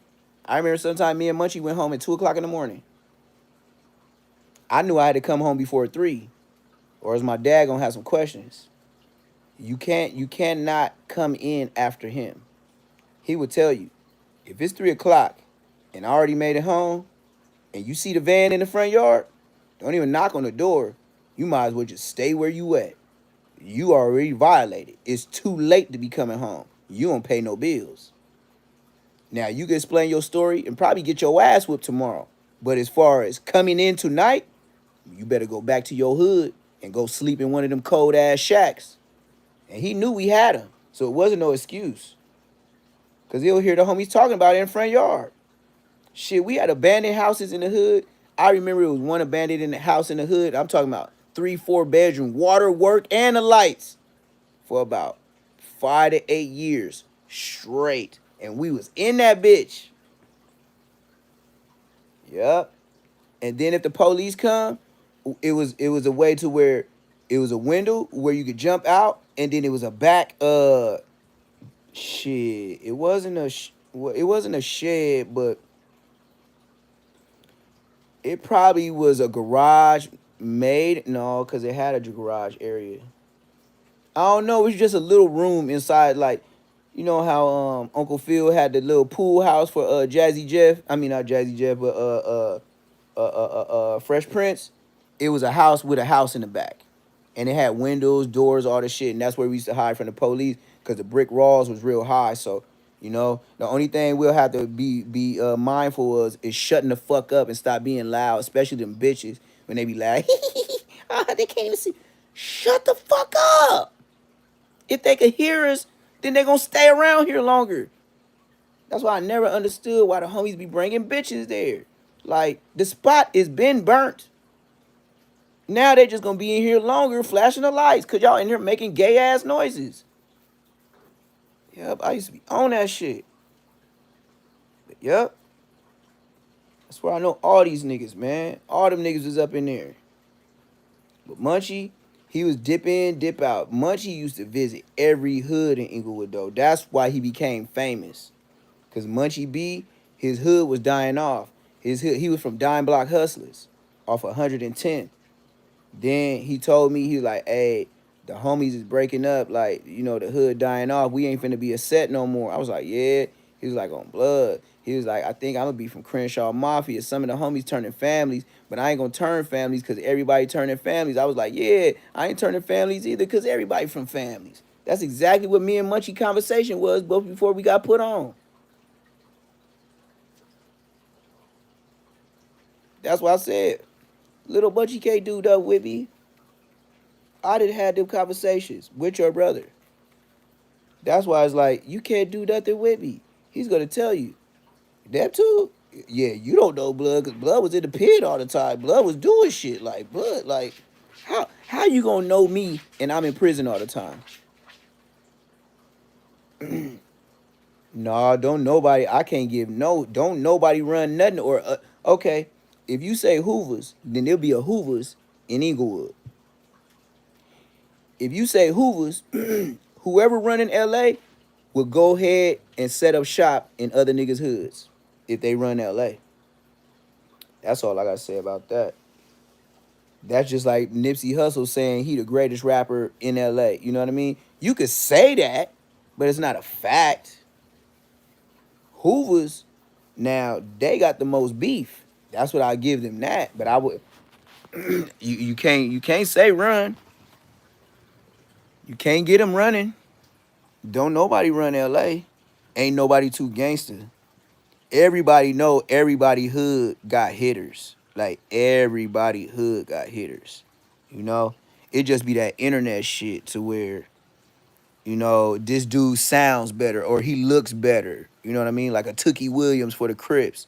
You know how some people they see Tookie Williams picture and then they'll get on the internet and tell the world, yeah, Tookie Williams was the leader of the Crips. No, he wasn't. But they'll upload it and they'll get some views out of it. Why? Because they got a lot of subscribers. And that's, man, that was straight lies. But it's YouTube. All you gotta do is come with a narrative. Everybody know goddamn well Whack 100 not to be trusted. You knew Loose Cannon was not to be trusted. 600 straight ratting. You know what I mean? Like, you could call it what you want. Y'all together worked to get the lady to say what she said about Big U. The only reason why Big U is in jail right now, not continuing to do what he's been doing, is because y'all was bringing it on a major platform. And y'all didn't let up. It was, look at it from the police perspective. Just like the nigga snitch red flag said. The police is watching all this gangster shit y'all talking about. And the police know you niggas for the niggas that know you niggas. And I know he was probably talking about me too, because he said certain things talking about, like, even when he was said yeah, and some of the older niggas that be coming over here, coming on here saying the wild stuff. We supposed to be leaders and this, and that. Shut your bitch ass up, nigga, and do your time, nigga. The fuck you talking about, nigga? You in there for doing something crazy, nigga. So shut your motherfucking reformed 22-year ass in the pen ass up, nigga. Every nigga talk like you. Nigga, you know how them girls be saying, yeah, you know, he gonna come home and he gonna do right and this, and that. Nigga come home, less than a year, nigga caught another body or caught a dope charge or some domestic shit. Nigga, come on, man. Everybody changed their life while they sitting up in there, nigga, waiting on phone calls and canteen once a month, nigga. Everybody gonna tell the world what it ain't supposed to be and this, and that. Nigga, when they trying to get parole, nigga, parole board coming up, nigga. And ain't no telling what the deal you probably took, because that's one thing I don't know about you. I know Tiny Buntry got 50-50 to life. Lazaro Castro, Tiny Bogart got 7 consecutive life sentences. And he's on a PC yard, but he was on the main line. But then he got into it with the Bloods. Like, he was probably pushing whatever line or whatever he was doing. And he pressed that line to where they had a stab-a-thon. So they was over there busting on each other on the yard. And I guess they would come back, sign the chrono, and then come back and he get cracking on niggas again. That's how he went PC. So let that be known. He didn't go there for snitching. He went there just like the county jail. You start busting on niggas too much, they're gonna automatically make you PC. You don't have to ask. That's where you're going. There's no ifs, ands, or buts. Just like, okay, Tory Lanez, perfect example. The way he got hit, he has no choice. That's the difference between shit, because once you've been in there, you know how the police operate. Bro, all he gotta do, Lazaro is a whole different case, bro. This nigga Red Flag has never went to a mainline GP. With all the time he had, he was supposed to be on a level 4 with us. He wasn't there. Never heard. This is how I know he wasn't there. Because when I was in other prisons, niggas be like, oh yeah, I left that nigga Tiny Bogart, woo, this, and that. I be like, yeah, Lazaro Castro, nigga with the gap in his tooth and this. They was like, yeah, that's Blood. That's my nigga Blood. Super turned up for I was like, yeah. It's like, Blood got a lot of time. Like, yeah, that's my nigga, man. And they be like, Tiny Buntry, woo. Yeah, woo. I was over there with Blood, woo. I just transferred over here. I be like, yeah. Nobody said no motherfucking flagger. Ain't nobody mumbled the word motherfucking red flag. I ain't heard nobody even speak on you. Nowheres in the pen. And we was in there deep. All of us was in there facing long time. All of us was, okay. Everybody that got cracking, when it first got cracking with us and the families, everybody was 17, 18, and 19. And I was the 19. Yep. Tiny Bogart and Tiny Buntry and Red Flag, they went to jail before we start beefing with y'all, Inglewood families. Yep. They wasn't even out on the streets to even beef with me. But who knows how that would have turned out? You know what I mean?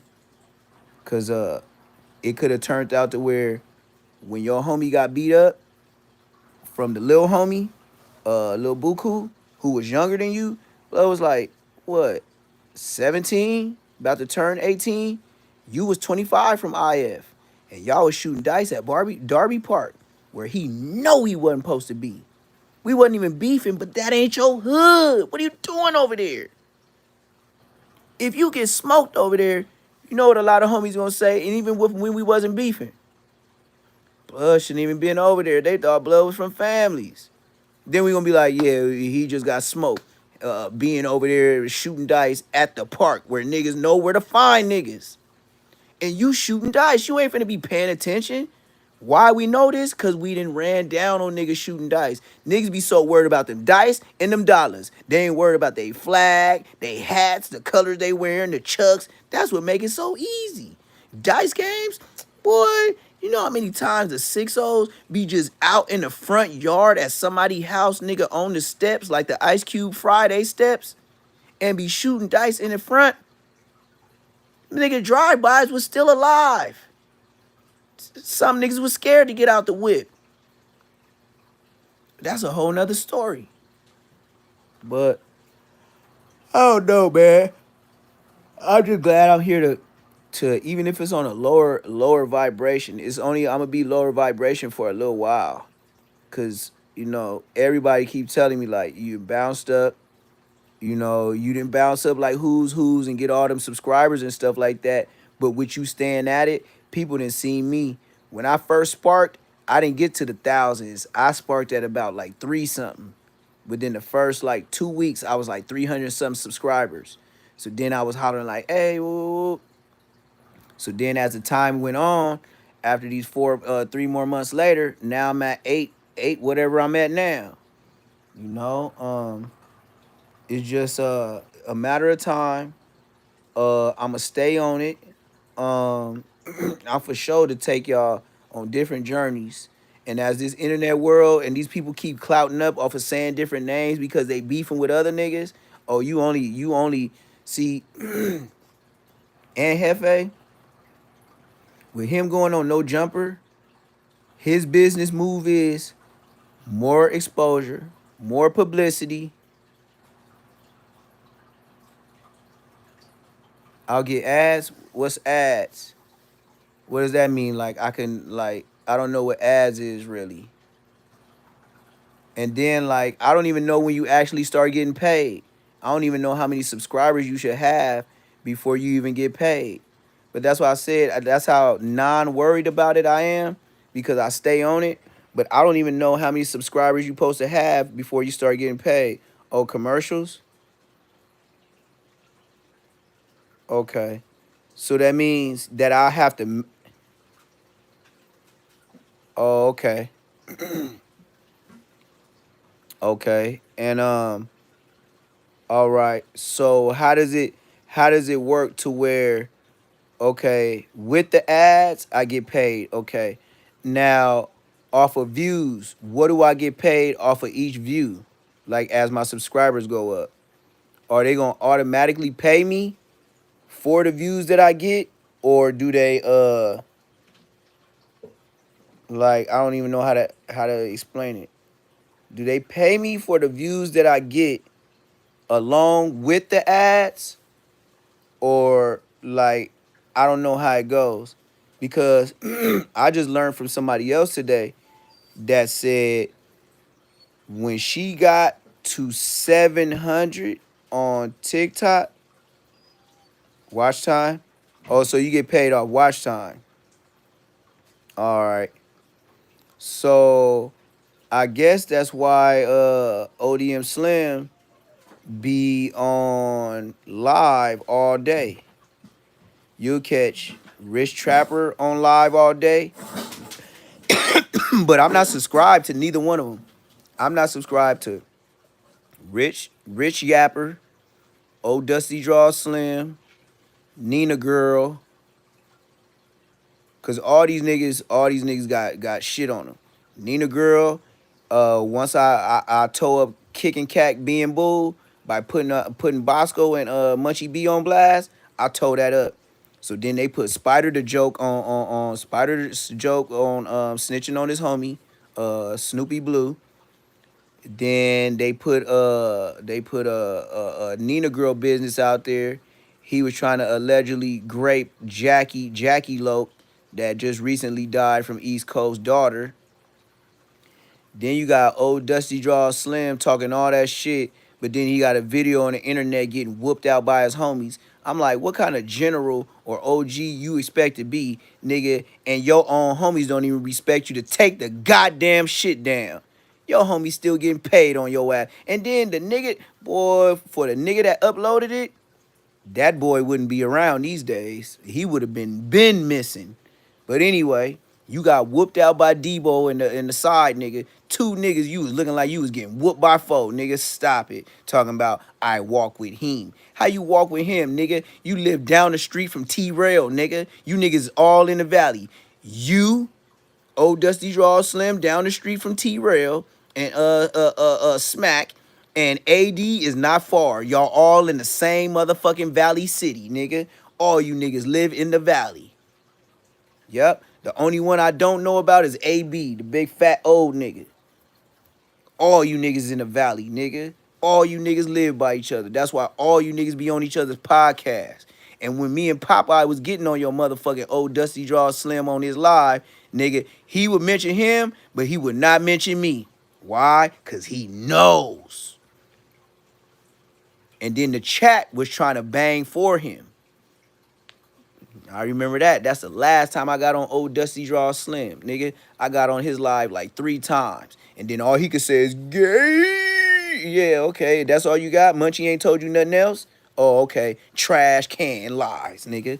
Yeah. But what's a fact, you got whooped out by your homies. And what's a fact is niggas caught you on that Metro Link with that powder blue motherfucking BMW motherfucking sweater on, nigga. How you gonna be riding public transportation with a bullshit ass BMW sweater? Nigga, I got a BMW, nigga, and I ain't got no motherfucking BMW sweater, nigga. Nigga, do you know when you have a BMW, they send you cards. What do they call you? The BMW family. But you wouldn't know that because you ain't never had one. Been wearing BMW sweaters like, nigga, I was looking at that nigga like he had my hood on his shirt. Like, nigga, you don't even look like you ever got behind a wheel of a BMW. Unless it was one of them salvage.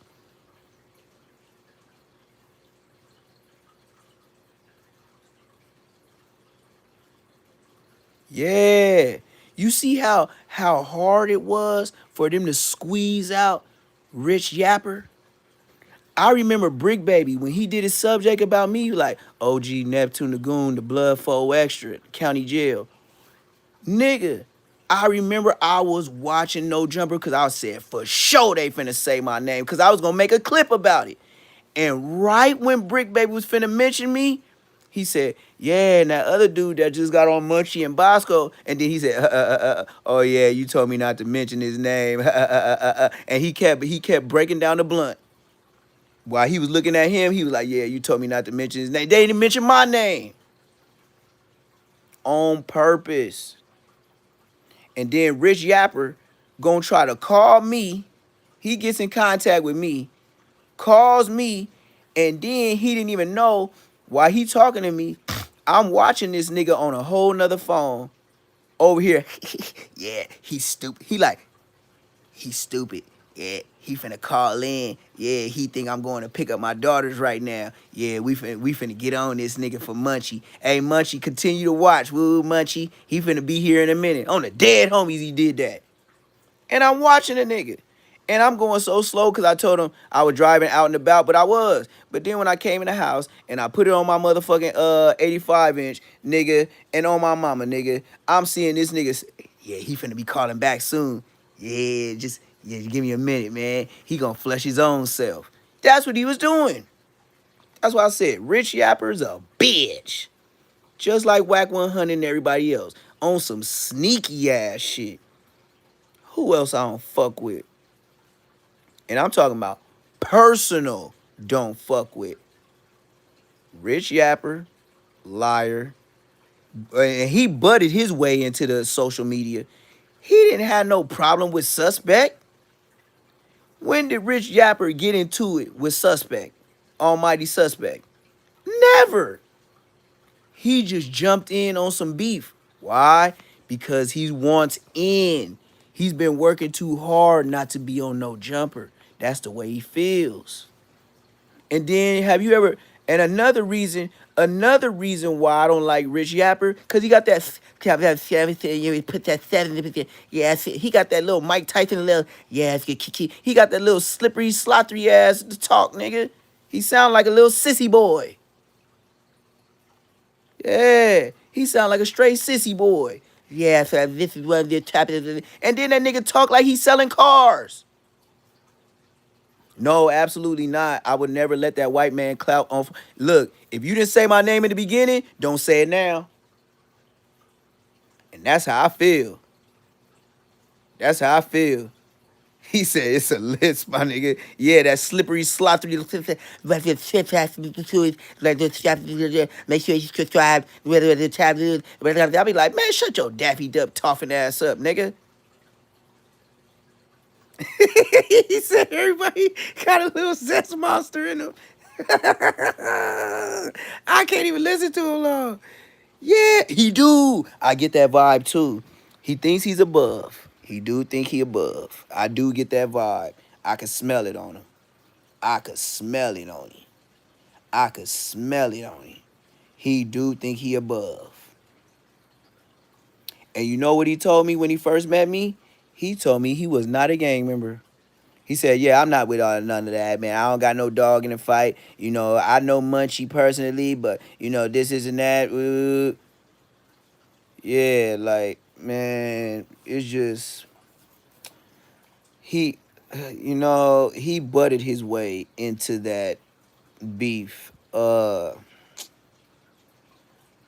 It's no, I believe, but it might be just the looks, but I believe he's older than me. I'm 40.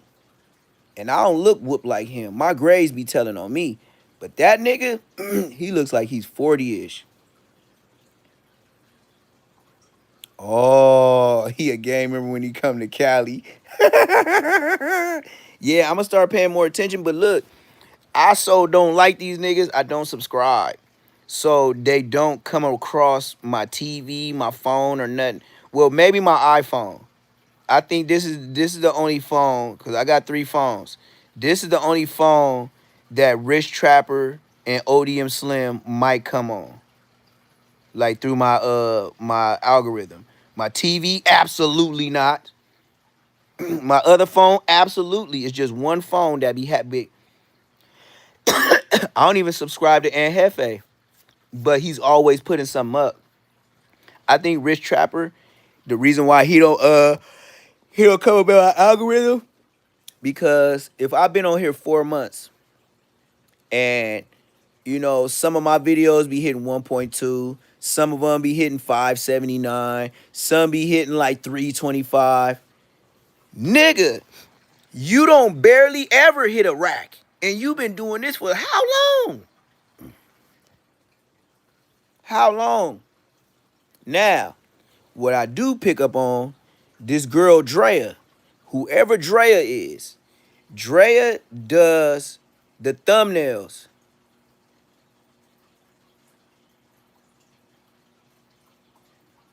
Yeah.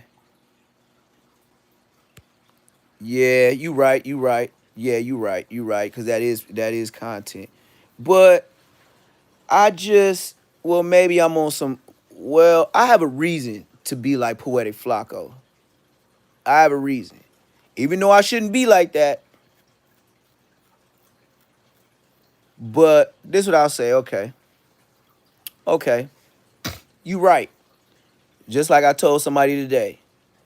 You say something, but then when you put the but, you make an ass out of you and me because you said what you said. But the tomfoolery comes when you say but. So since I said but, I made an ass out of myself. So this what I will say. I would probably do content on them. Maybe, possibly with them. Never show up to their podcast. The only thing I would ever do is go live. Second, one thing I would never do is go get that white man some money off my face. I'm not the rest of the slaves. I don't need it that bad. I'm not finna show up barefooted. I'm not finna have no motherfucking baby oil all over my body. None of that. You see how bad the clout chase was? Think about this. Think about the concept of King Peel. What possessed you to put the oil on? Okay, Diddy. What would make you get up on there with the red rag and no shoes on? No socks. Anything to grab your attention. Just like 607 Unk. 607 Unk, before his new, whatever he called it, 607 Worldwide, do you know that 607 Unk, the name of his podcast was almost similar to Trench's News? It was like 607 Trench's News or Trench's News or something. It was something like Trench's News.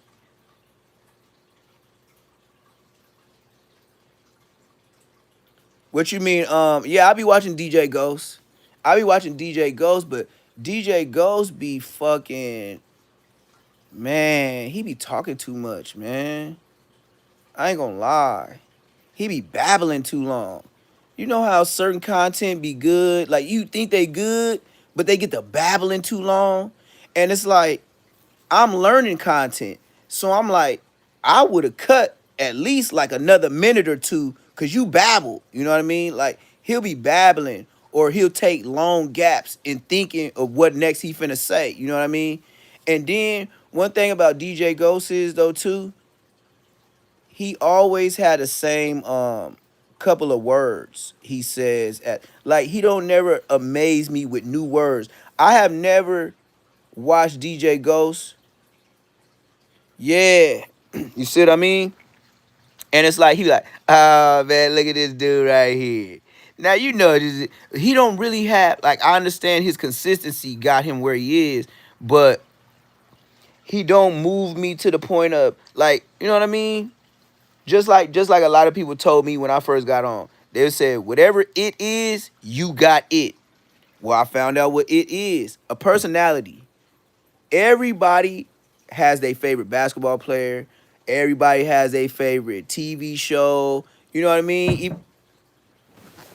Even in your family. Even in your family. Everybody got a side that they pick. But at the same time, yeah, it sounds like somebody tapped on my window. That's why I always leave my window open so I could be quick on it. Because if I can't get quick on it, all I gotta do is be quick to open that door and my dog gonna chase a nigga down until I put my clothes on type shit. Feel me? But like I said, I'll be playing with nobody. Not no days. But anyway, so like DJ Ghost, I like him, but he just talk too long. And Hefe, I don't believe nothing he say. His homie just called from the county jail and said about the carrot thing. Then he come back and make a segment talking about the homie said that ain't true and that name don't exist. See, one thing about it, Aunt Hefe, you got homies that can call in. Just like his other niggas that ain't on YouTube that got homies that could call in. Now I see that the nigga Popeye is picking up on it, having Red Flag, a nigga from in jail that's willing to say on families, on families. But you ain't gonna get a backdrop, bro. That nigga's a full-fledged rat. Ah, but it's been 22 years ago. So who knows the facts other than the nigga that grew up with him? That nigga's a rat. Ain't no halfway. Ain't even Master Splinter. That nigga's Rat Factory. Ratatouille. Man, I couldn't believe that nigga told. Just reading the paperwork with my own eyes. My eyes, not nobody else's. I was like, sheesh. Julius is brazy. Yes. That nigga told. That nigga told, man. And y'all bring him to the internet and get views. And that's why I know clout chasing. But back to who do good to oh, Seti Nash, talk too much. Talk too goddamn much, man. I'll be like, get to the fucking shit. Who else talk too much? I see I was talking shit to Rick Rock and everybody else about how y'all always do content in the house. Then I see Rick Rock try to come outside and do content talking about shit. But oh no, I was looking at the background. That wasn't nowhere near no LA, nigga. That was you was in the valley, nigga, or nigga, you was somewhere, nigga. It wasn't LA. I could tell by the buildings, the houses, nigga. No, nigga, you was not in LA. You was outside, but you wasn't in LA. But I feel you though. All right. He do all right content though. I just feel like, everybody be pushing this pro positivity. That's cool for the people that want to listen to it, but I'd rather just deal with reality and say what I say because all that sugarcoating and all that, that's what make the sweet tea. You feel me? I mean, it's sweet tea and then it's too sweet. When you put too much sugar on it, it gotta have a balance, and that ain't balancing.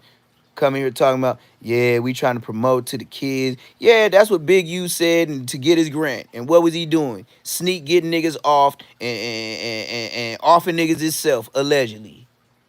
So miss me with the grid program shit. Munchie B, yeah, I listen to him for the content because he gets to the content quick. But my nigga, my nigga, my nigga. Once I heard with my own ears for the first time when you said it the first time, I get paid to be from IF. Nigga, I must have looked at that TV like, how? You got a W-2 form for that shit? You got a retirement plan for being from your hood? Who pays you? That nigga said the grid program. Man, when that nigga said that, you might as well say you was from you nigga, you part of the JR the way we used to look at JROTC, nigga. Baby police. You know the little kids that dress up on them? When did Munchie meet his brother? What do you mean? Munchie was already born. Munchie, what do you mean? Munchie was born to the family. It ain't like they met each other. No. No, his mama had Munchie first, Big Munchie, and then she found a new dude, and that's where Lil Munchie was made. So I don't know what you asking. When did they meet? I don't know what that means. But yeah, all this stuff, man, I be telling y'all is facts. And everybody, like I said, everybody think that positive narrative is gonna get them further. And I understand you probably pushing for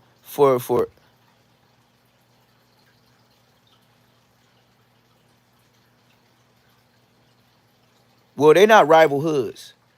It didn't start out that way. Okay, this is tricky. Okay. Big Munchie was from Dime Block. Then he turned Crenshaw Mafias.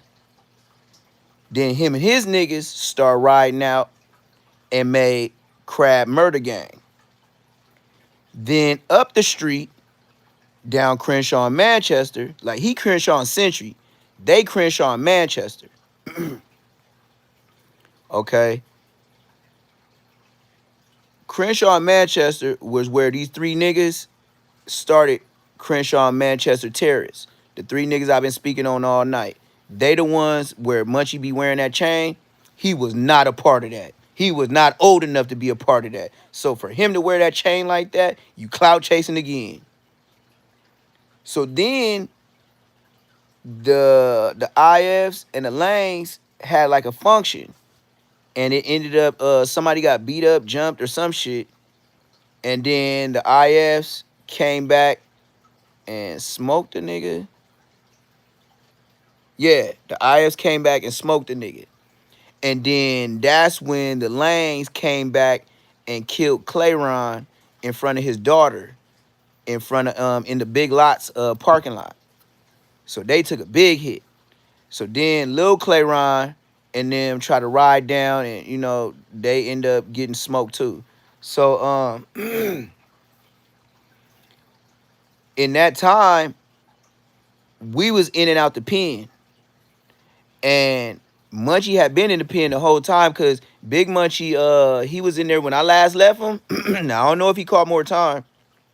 He was in there for getting into a club fight, coming back 2 months later and getting arrested for assault, and they was doing all types of throwing chairs on it. It probably got vicious, but Blood got 10 years for that shit. I was like, damn, 10 years for a club fight? He was like, oh, Blood, the only thing good is I don't have no kids. Like, I don't feel bad because, you know what I mean, I didn't leave no daughter or no son out there. I was like, yeah, that's a good way to look at it, bro. So, during that time, that's when the IFs and the Langs was going. So, I drew a tattoo before I was tattooing where I had the Lang fingers and the Crenshaw Mafia fingers, right? So he has those in the inside of his arms, like like when he put his shit up to squabble, where he get his muscles and look at his muscles in the mirror and shit, is Mafia Langs. Your brother is beefing with the hood you clicked up with. Mind you, your brother hood, we'll start with Lil Munchie, and why him and Aunt Hefe is so good of friends, because they clicked up hoods. They still friendly today. They probably still clicked up. They the reason for the Sue Whoop moving and grooving. Why? Because they was getting towed by the Langs, they was getting towed by us, and they was getting towed by the 6-0s. That's why they started Sue Whoop moving and grooving. Okay. So the Langs, they over there in the hundreds. Why? They beef with the Hoovers and shit like that. So they started whoop whoop rolling. Whoop whoop rolling. Munchie B, I know he didn't like that because he was not with no rolling. Because Crenshaw Mafia's beef with all the rollings. So, but that was a tricky situation. So, like you said, your big brother is low key your enemy. Low key. Low key. Big Munchie is Baby Bray's big homie. And if Big Munchie wanted to shut shit down, he could. I didn't even think about it till I said it right now. Big Munchie is in the pen. Big Munchie could make a call to Baby Braze and say, hey, blood, big it off my brother, little homie, woo, woo, this is that. And they're going to have to give it to him because he big Mafia Lang. He is big. If he 40 like me, finna be 41, he big Mafia Lang. Yeah. Yep. So Big Munchie could call who's and shut shit down on the dead homies. He could. But it's like, where is Big Munchie at? And why don't Big Munchie ever get on the internet? And you hear, okay, do y'all know a story of Munchie B that's on the internet talk about his big brother in a story? Has he ever did content on his brother? Do anybody in the chat know Little Munchie B that's on YouTube? Has he ever did a segment on his big brother, Big Munchie?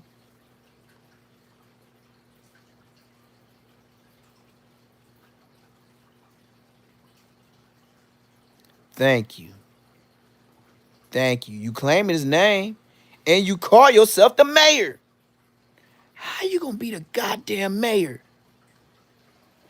So if you the mayor, who was your brother with the original name? The president of Inglewood?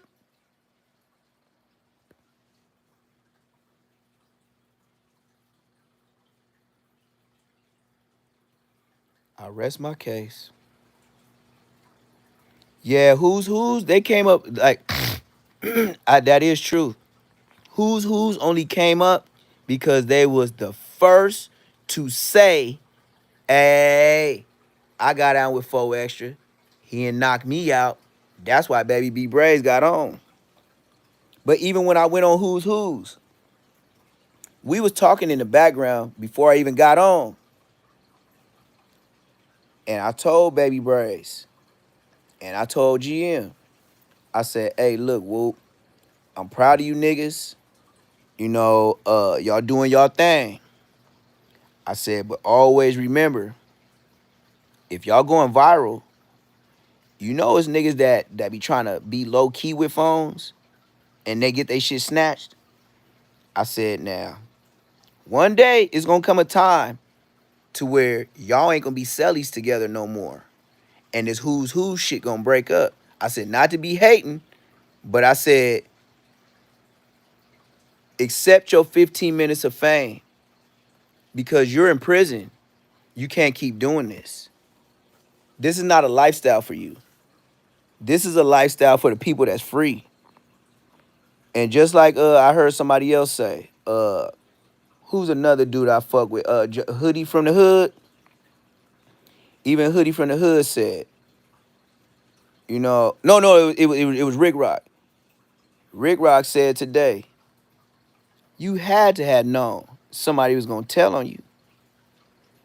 First off, y'all forget where y'all at. You niggas in prison. You telling on yourself every time you upload. Second thing what makes you tell on yourself, y'all show y'all faces. No. Rick Rock said it today. Oh yeah, I told him that. I told him to their face. I told him. I said, it ain't good. Y'all, I said, y'all in prison. You can't have a YouTube channel. How? How? Niggas tell in prison. This is all a nigga gotta do in prison to get you booked. Go to that office.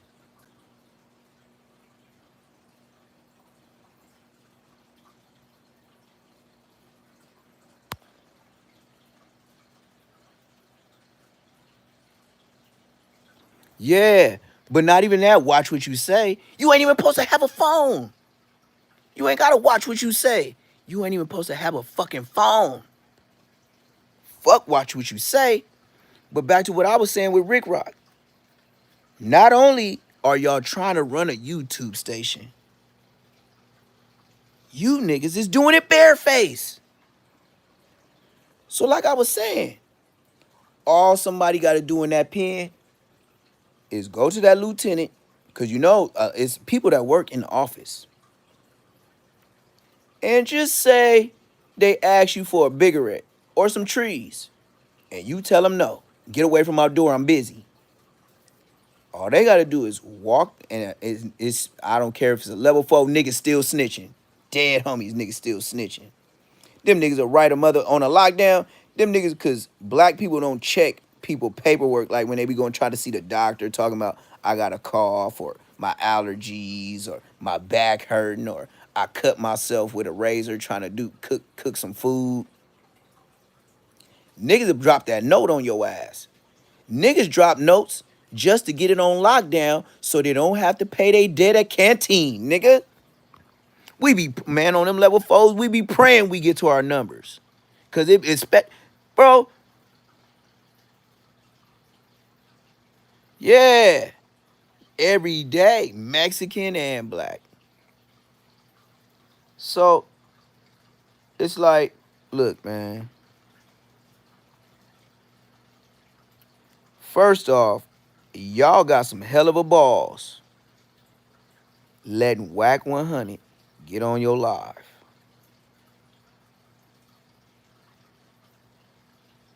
Whack 100 just helped niggas go to the feds.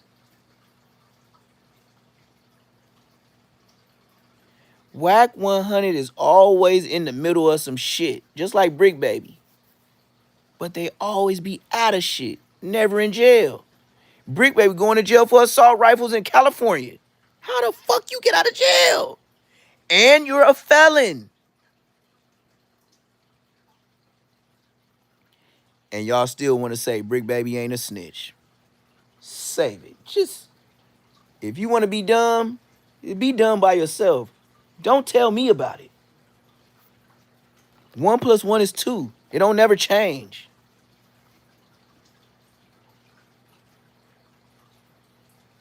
You don't get out for shit like that. I wouldn't have got out. And then you got caught in another state too with some blammers. And then you got caught with a gang of bullets. And then when you got arrested, you were throwing bullets and guns over the thing. When you got arrested this time. And you got caught with the gun they seen you with on motherfucking No Jumper.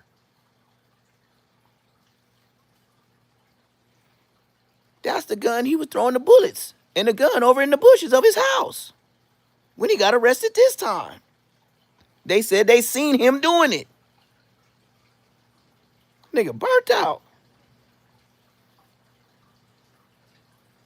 Then, like I said, he wasn't no monster in the county jail. So how is he this monster on motherfucking No Jumper? I was looking at this nigga. Man, I'm past C. Nigga, the feds seen that shit. Okay, put it like this. Anybody phone calls whack, you already tapped into the feds. I'ma just keep it 1,000 with you. And I ain't, like I said, this Say Less Moments TV. That's why I know I'll go the slow way to get viral. Nigga, I'll break this shit down. Nigga, I'll chop this shit down like chopped cheese. Nigga, it'll be the chopped cheese sandwich. And these niggas, if you don't believe Whack 100 has regular calls with FBI agents, you just need to leave Say Less Moments and unsubscribe right now. That nigga has regular calls with them feds, nigga. Second, he been having them calls since Suge Knight and Tupac days.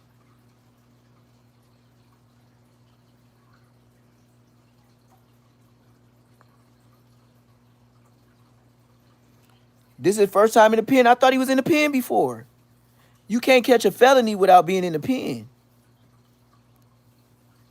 Well, yeah, you can. But Brick Baby didn't go for no soft shit. Wow. Well, I don't know because he fed. Okay, but the feds is different than the state though. You know what I mean? And everybody in the state, they know for sure. Food better. They feed you in you in the feds. You gonna get real burgers, real. The state don't give a fuck, nigga. They gonna motherfucking jello pudding. Nigga, they gonna Bill Cosby you out on pudding in there. It's gonna be chocolate and vanilla, nigga. Yeah, that's where I met him in the county jail, Medium North. And his name was Shitty Cuz. His name was not Brick Baby. His name was Shitty Cuz. When he shook my hand, when I first came to the dorm with them red dreads, when he said I was the blood 4 extra and he said he seen me beat a nigga up in the back, and he said I was politicking with the Bloods, yes, I was 35. Nigga.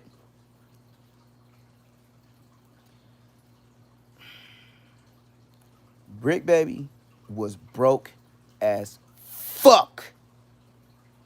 I keep telling this over and over again. His girl was sending him $20 a month just so he could have soups to try to stretch for the month. Yeah. And then listen to this. If a nigga introduce his name to you, and mind you, Little Shitty Cuz is who killed Nipsey Hussle. Dig that. Why you think Adam 22 scooped him up? His name alone is controversy. Brick Baby can go to certain parts of the hood, but he can't beat it on the daily. He's gonna get smoked. He's big shitty. Best believe somebody want to get back for Nipsey. So, you can act dumb if you want to on that too. But it's funny how, hey, what's the deal? What's the deal? It's funny how Lil Shitty killed Nipsey. They say under the direction of Big U, but try to throw it off as some snitch allegation. At least that's what the streets say, allegedly. But dig this. So he offs Nipsey. That's why Brick Baby never wanted to touch and talk too much and talk down on Big U.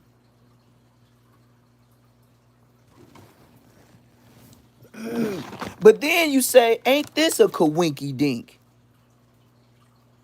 If you never wanted to speak on him, but allegedly he sent your little homie to get Nipsey, and now all y'all on the same RICO case? You know what the feds, things don't come out until trial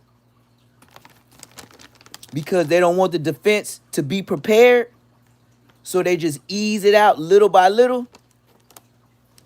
Y'all didn't think about that, huh? Little Shitty killed Nipsey. Big U get locked up.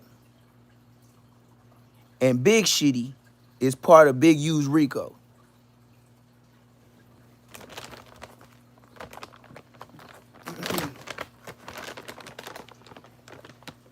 Yeah.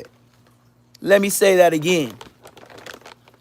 Little Shitty killed Nipsey. Big Shitty is Brick Baby. Brick Baby is on a RICO case with Big U.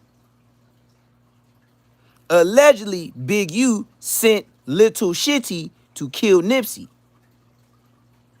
I don't know if y'all can see through muddy water to find dry land. The feds will not release stuff like the state does until you're in a Diddy trial.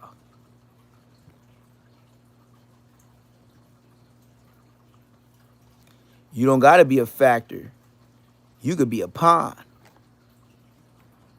Everybody ain't factors because they use you to do some shit. That usually called a crash out, not a factor. Factor gonna say what he say, and nigga, I'll speak on Big U if I want to. Every time somebody spoke on Big U, he got on hush mode.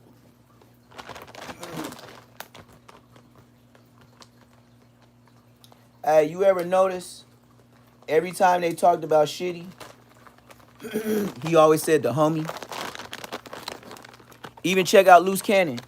When they talk about Shitty, about doing that shit to Nipsey, did you ever catch on to the words? Yeah, because the homie, when the homie killed the homie, y'all ain't catch on. Y'all a little bit sleep. Y'all woke. Y'all wake fresh up, brush your teeth, and still be asleep. That's why I said, being part of this gang life for so long, just keep talking. And I'ma show you where you fucking lied. Shitty cuz. Brick Baby's not a factor. But then he had factions of things that happened, but not factor. A factor is not even gonna be on No Jumper. And I will never go. Factors can't afford for the police to be on them. Now, you might say, oh, yeah, you know, they watch everybody on YouTube, you know, they watching all the gangsters, this and that. Well, I know for shit show they watching No Jumper.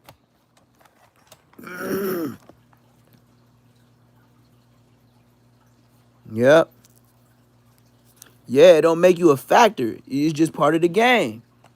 You know what I mean? If everybody that shot somebody was a factor, then everybody would be shot up. If that's what it qualified for you to be a factor. I know some factors that did some shit like robberies to get time. Never shot nobody in life. Went to the county jail and was punching shit out. Is he not a factor? This homie could say he shot shit up This nigga say he been beating everything up. So who's the factor? See what I mean? Can't just get that word to people. 'Cause everybody don't get that.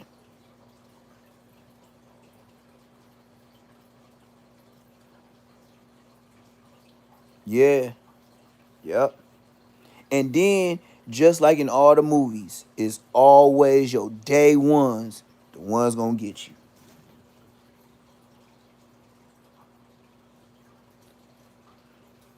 And it's always the one that never said nothing but was plotting on you since the day you got put on the hood.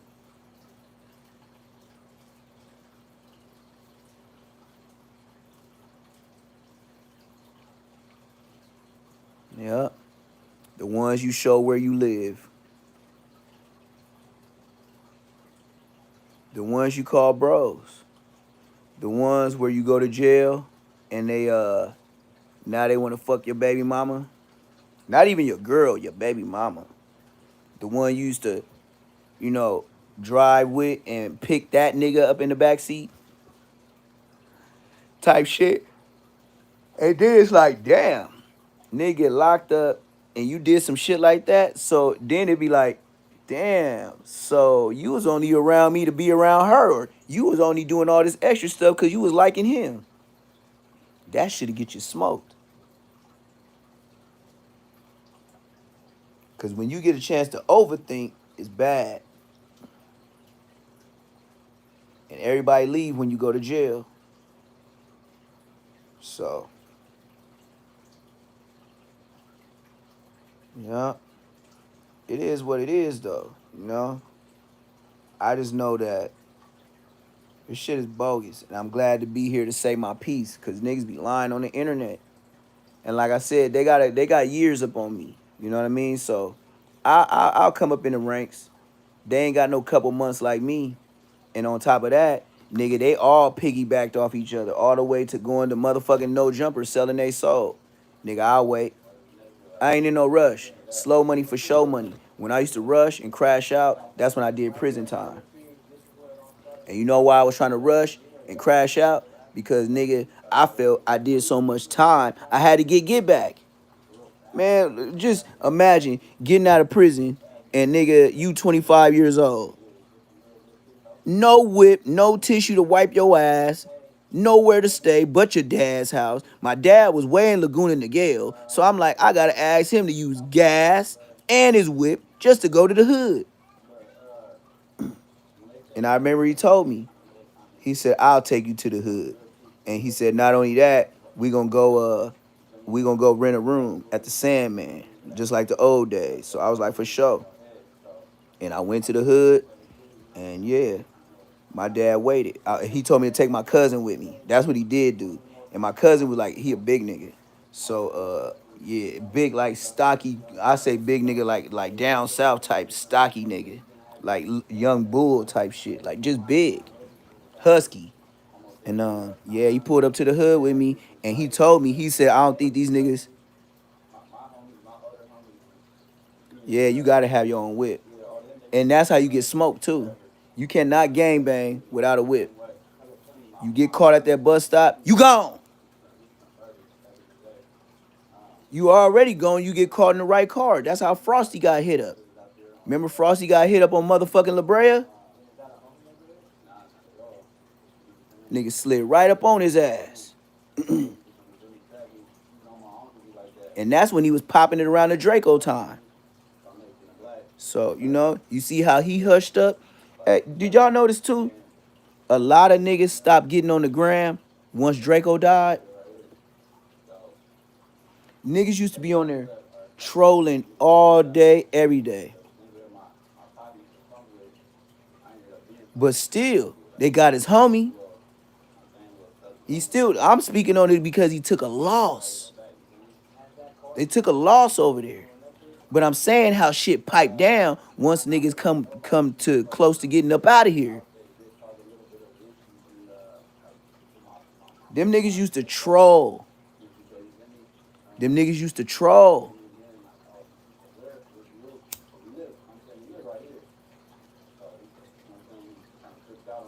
Frosty, AZ Chike. I really see Rucci do it too much. Oh, and I know Rucci. He don't know me. Because when I went to the pen, he was like 2 years old. Ask Rucci if his auntie name ain't Sunny. And then his auntie named Sunny, she used to try to be my girlfriend. Then she started fucking with DeAndre, who got put on when he was like 17. I used to call him, what's that blue character with the long nose? Whatever that motherfucking character was. Smurf? Smurf something. Whatever it was. It wasn't a Smurf though. It was whatever. Gonzo. I used to call him Gonzo nose ass nigga. See how I could just come with shit and don't be lying? But I don't know Rucci. Like, know him, but I seen when he was born to Taco. I remember when Taco had that baby by that light-skinned bitch, which is his baby mama, which is Rucci mama black. His daddy, Mexico. And their last name is Mexico, like Gonzalez or some shit like that. They Mexicos. His uncle name is Boner. Do you know Boner and Big Taco got into a shootout with the Inglewood Thresays to where Boner ended up killing something? And you know Rucci dad, Taco, told on Sonny. Sonny is in there. No, not Sonny. What's his name? Sonny is his Boner.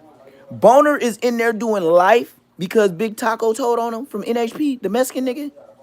Oh yeah, the reputable nigga they be talking about. Yeah, they got into a shootout in the parking lot on Manchester and Inglewood Ave at Big G's across the street from the Carl Jr. where motherfucking Munchie B said he got his head hit trying to hide behind that motherfucking bus stop bench. And nigga, the homie B-Rad told me, and the homie Q-Ball from Crenshaw Mafia told me the same story at 2 different times. I was in the pen. They said Blood was in the parking lot. Boner ended up milking a nigga, and Taco was there too. And Big Taco told on Lil Boner, which Boner is in prison right now doing life. And not only that, he's so done with the gang banging. Boner is a goddamn pastor.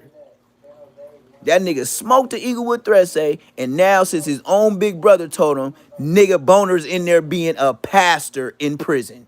On Bloods.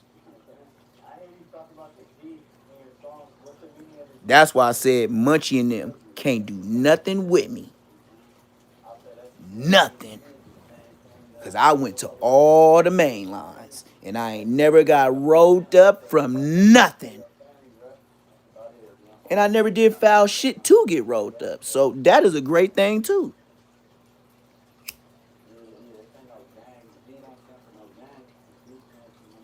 I never did drugs.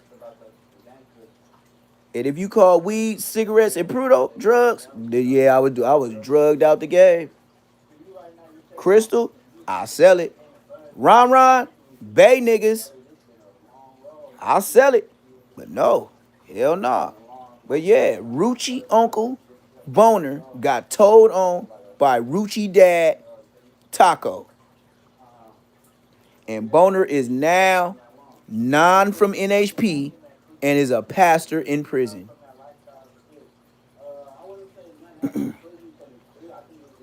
That's a fact.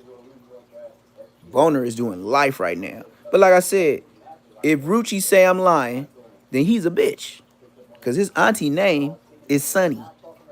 Because why? She was trying to fuck on a nigga all the time. But I never disrespected Taco. Exactly. Why would they?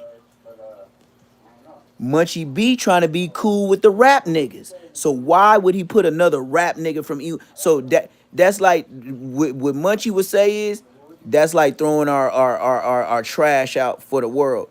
No, the trash was, nigga, when you're told. This is public information. This is public information. Niggas, and I'm the public, and I'm giving the information. That nigga Big Taco Toe.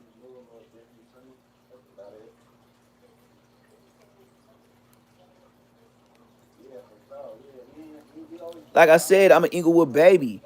When these niggas, like I said, B-Rat, baby B-Rat, Dominique from neighborhood Pyru, who I grew up with, who 2 years older than me. So blood like 42, 43. Blood told me. Grew up with him. Yeah, Taco Toe, blood. Cue Ball, who used to be from Fruittown, Pyru, who moved to Inglewood and turned Crenshaw Mafia, and his name was still Cue Ball. Blood told me. Carlton, you know, his big brother, Carl from Fruittown, Pyru, and then Carlton, his little brother from Crenshaw Mafia. Yeah, that's who told me. See, I don't just know niggas' name. Yeah, that is my hood when they got pulled over. That liquor store is my hood.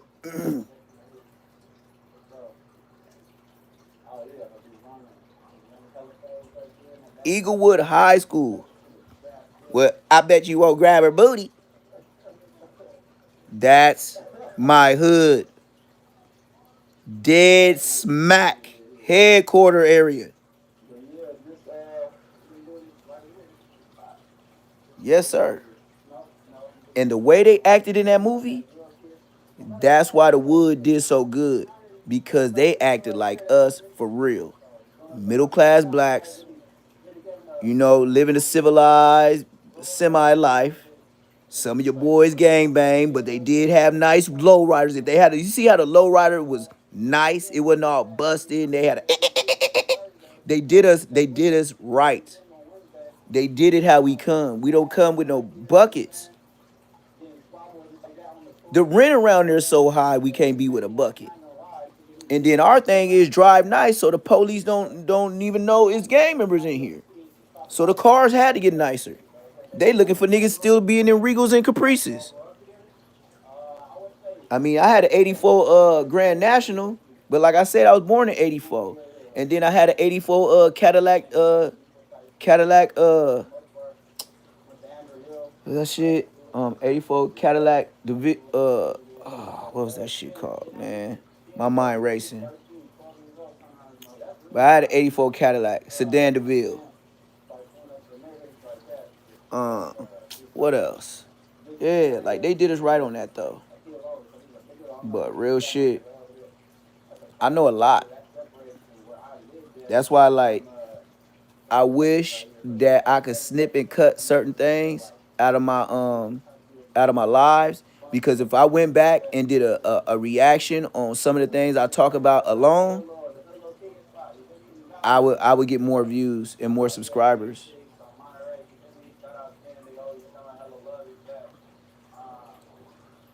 But also, I know the things I talk about, these niggas that I speak on is so reputable, ain't nobody gonna get on the phone and talk about that shit with me.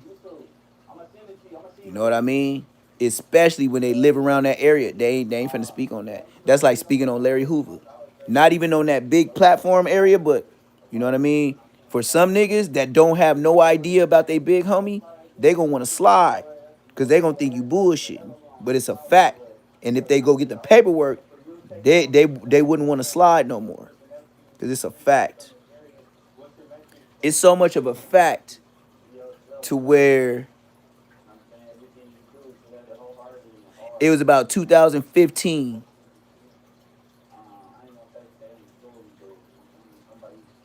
2000, no, about 2000, no, it was about 2012 when this happened.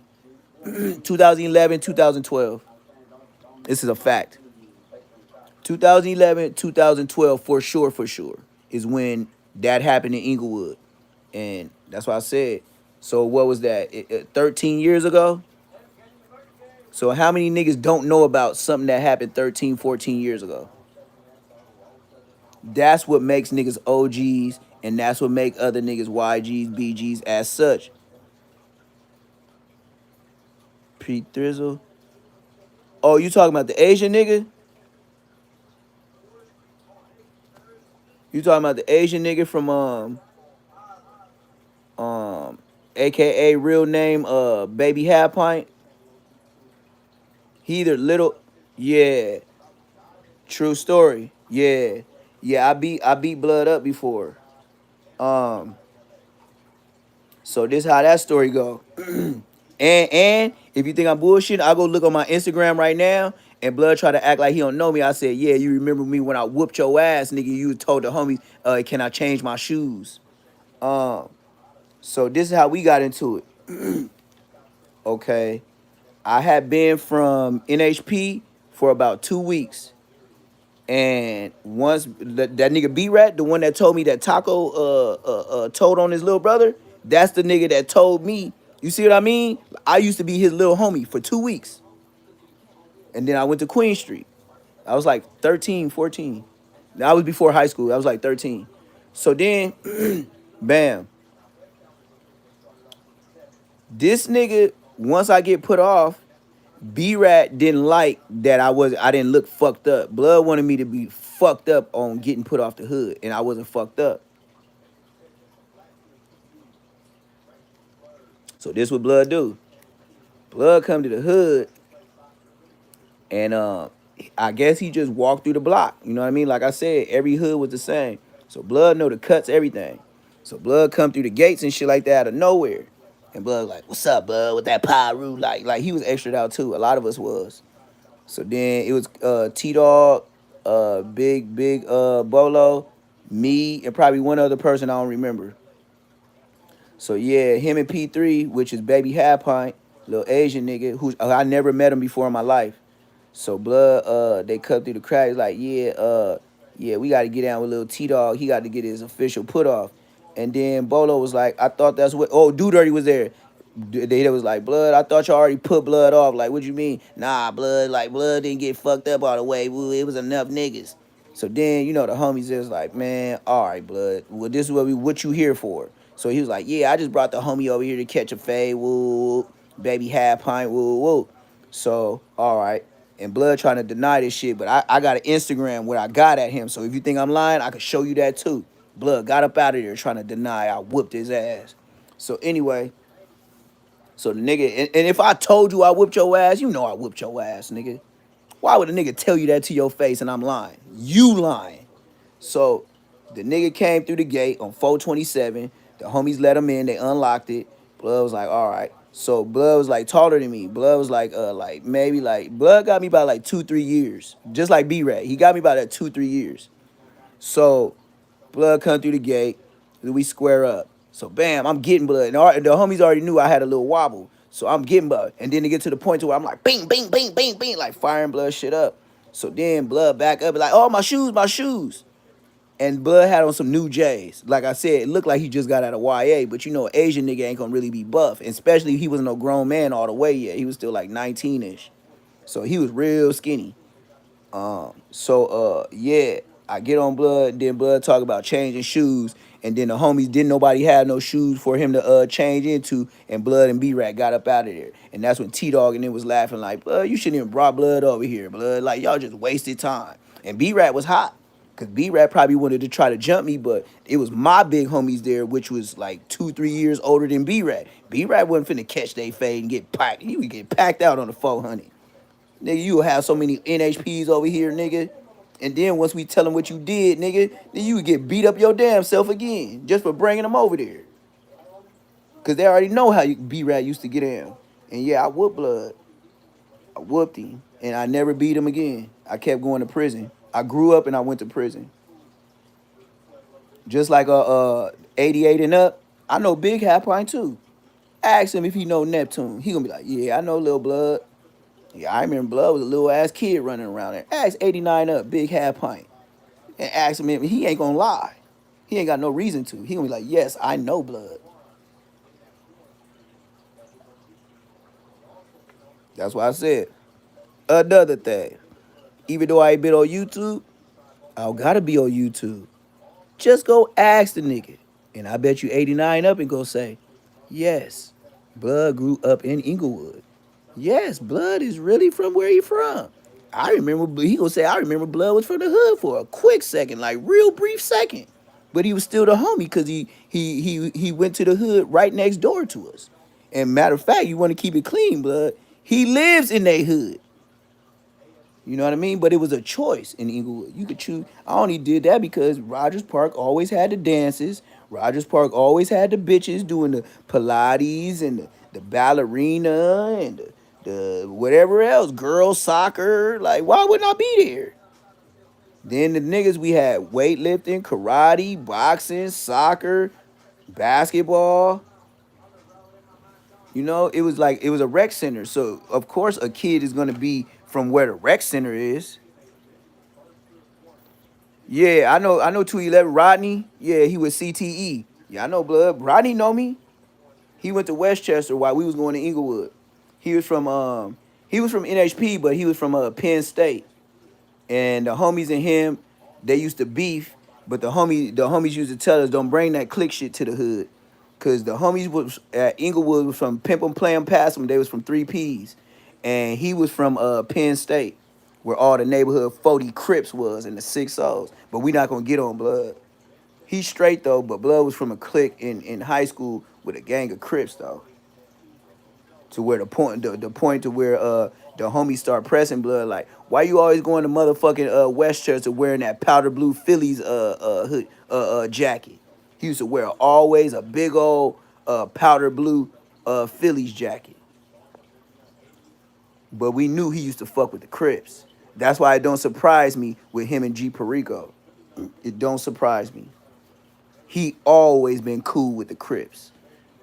Big ass, nose ass nigga. Oh, snuffleupagus ass nigga. That nigga nose wide as a bitch. It ain't as big as Bosco's, but no, I never met Ice Burgundy. I was in prison. However, we never met. Either he was in Y area or I was in camp. I never met Ice Burgundy though. Never. Like when I beat him with the Rosemo 700, I know Jomo. Now I know Jomo.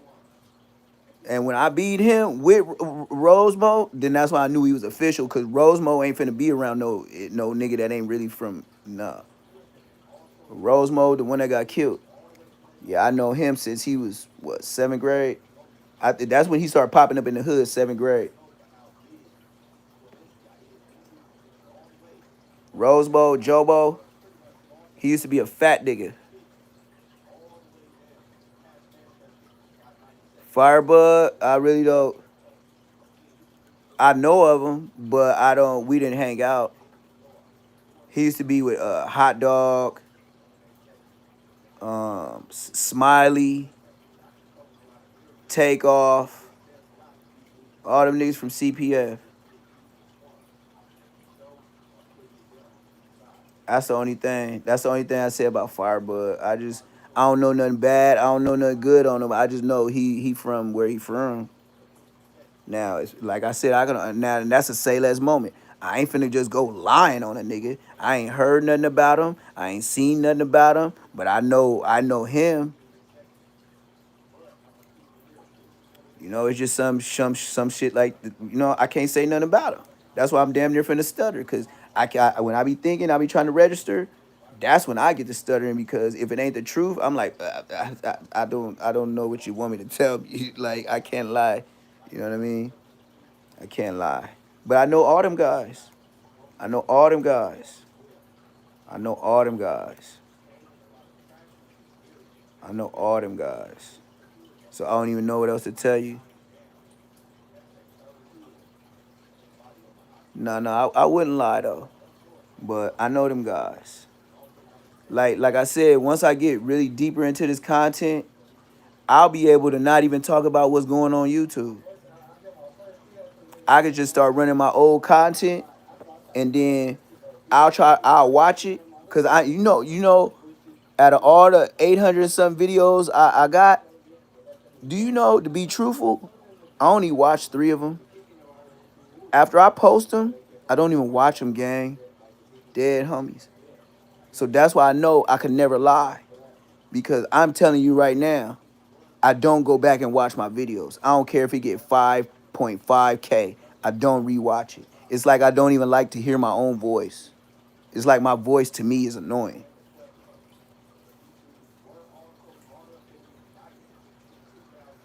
Real talk.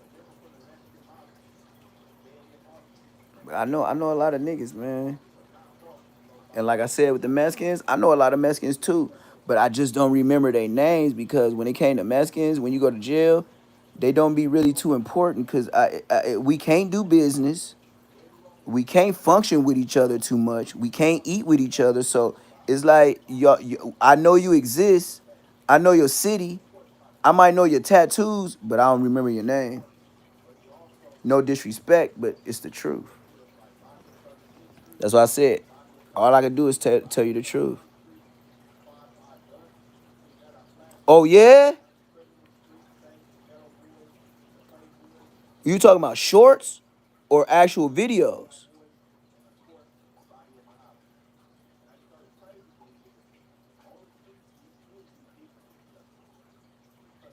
Damn, no sound. Video. Whoa. All right. Good looking out. So now I gotta listen. Good looking out.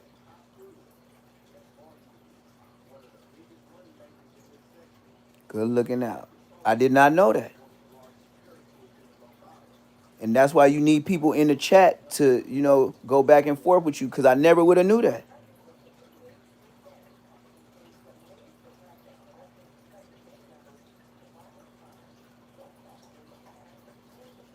But like I said, I can only speak on what I know.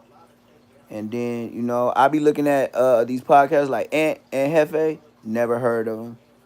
Never seen them, and we around the same age. Never heard of them.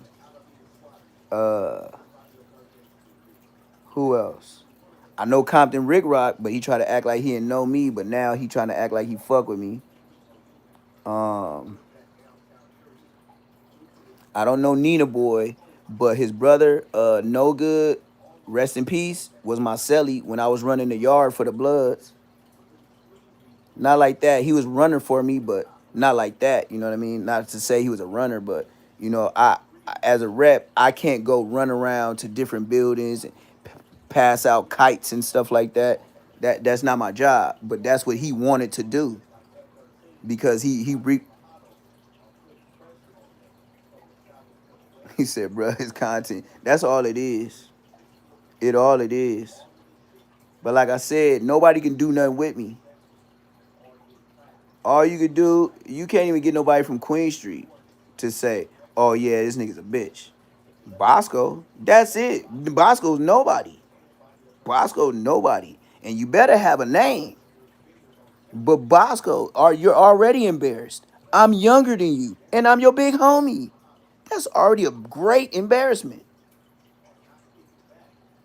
You are older than me, and you gotta call me big homie. Nigga, I would have never been from no hood, and I'm older than that nigga, and I gotta call you big homie? Are you crazy? Life don't work like that. Hell nah. And Bosco only did that, why? Because his mama moved in the hood. So you was still living with your mama at 19. It was Bosco, his two sisters, and his mama. Never seen his dad. I don't think he even know who his dad is. And his sisters ain't too far off looking like him. They just real small and light skinned. Bosco is dark skinned. They real short Belizean. That's what Bosco is, Belizean. They is real short. They was real skinny bodies with alien heads. And they hair grow just like Bosco. Barely, them small ass ponytails where you gotta get a perm and wear that wrap like a do-rag or something to make sure the gel and stuff. Like they used to wear that ice gel. And that ice gel, if you wear it too much, it be having white, like it be looking like it be like frosting out for frosted flakes. Yeah, they used to have that. And they ponytail was like this, like little nubs. Like on my mama, with a hell of a rubber band on it. Like that rubber band was tight than a motherfucker on that little bun. It be flipped down on the bun. Bosco jeans does not grow hair. On my mama. On my mama. On my mama. It's in his genes for his hair not to grow. I remember Bosco was growing braids. I'm telling you, for like the 2 years I know him before I went to jail. Nigga, that nigga dreads, that nigga braids was the same length for 2 years.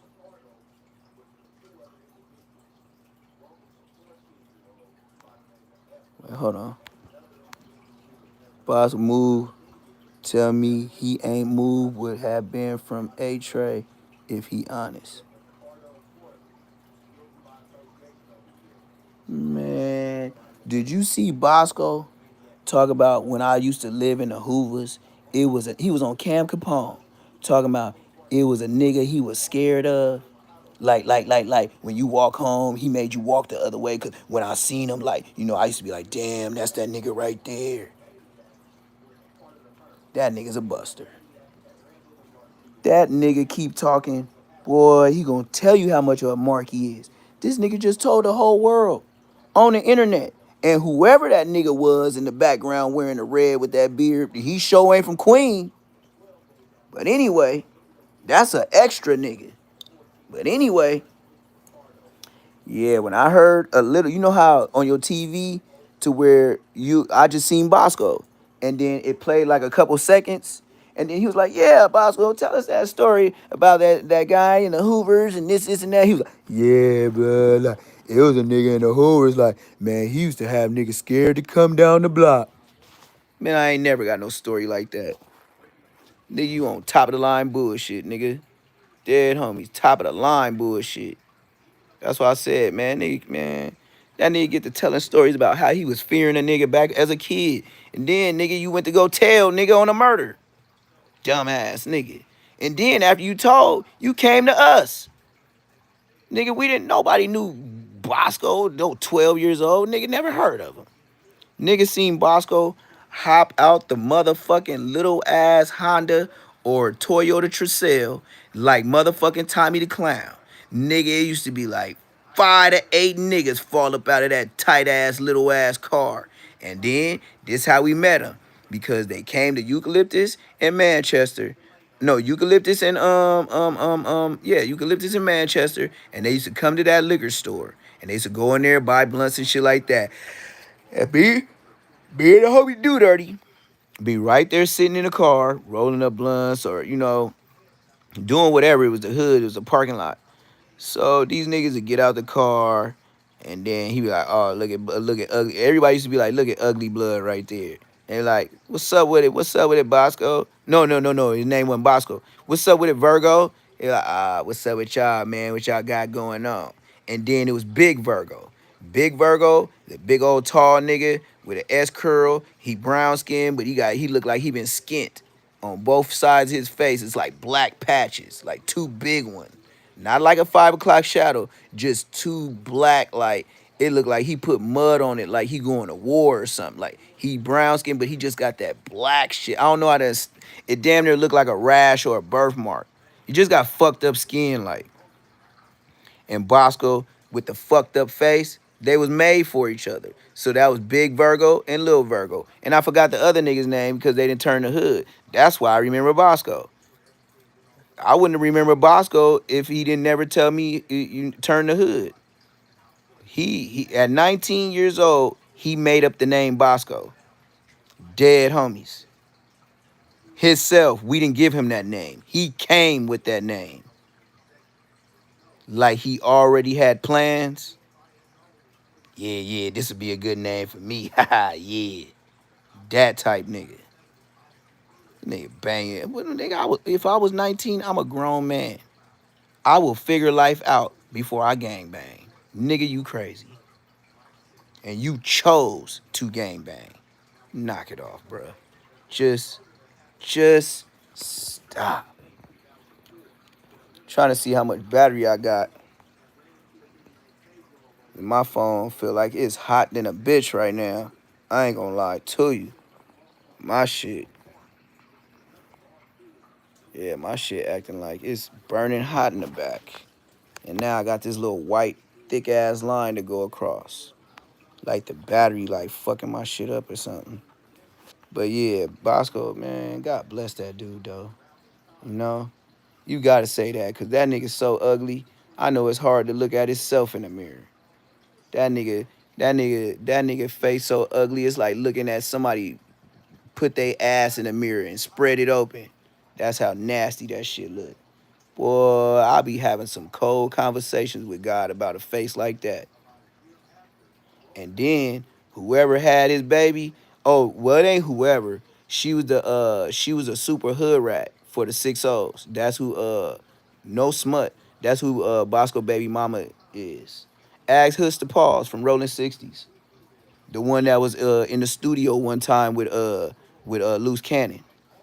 His name Huster Pauls. It's a real nigga from 6 and he'll tell you how Bosco baby mama used to get trains. Like she was a regular come to her house and everybody just come through and run trains on her. That's who she was. Bosco was the only one using no rubbers, and that's a fact. Have y'all ever seen Bosco baby mama? Exactly. He ain't gonna show the world. You know how many niggas that get on that nigga helmet?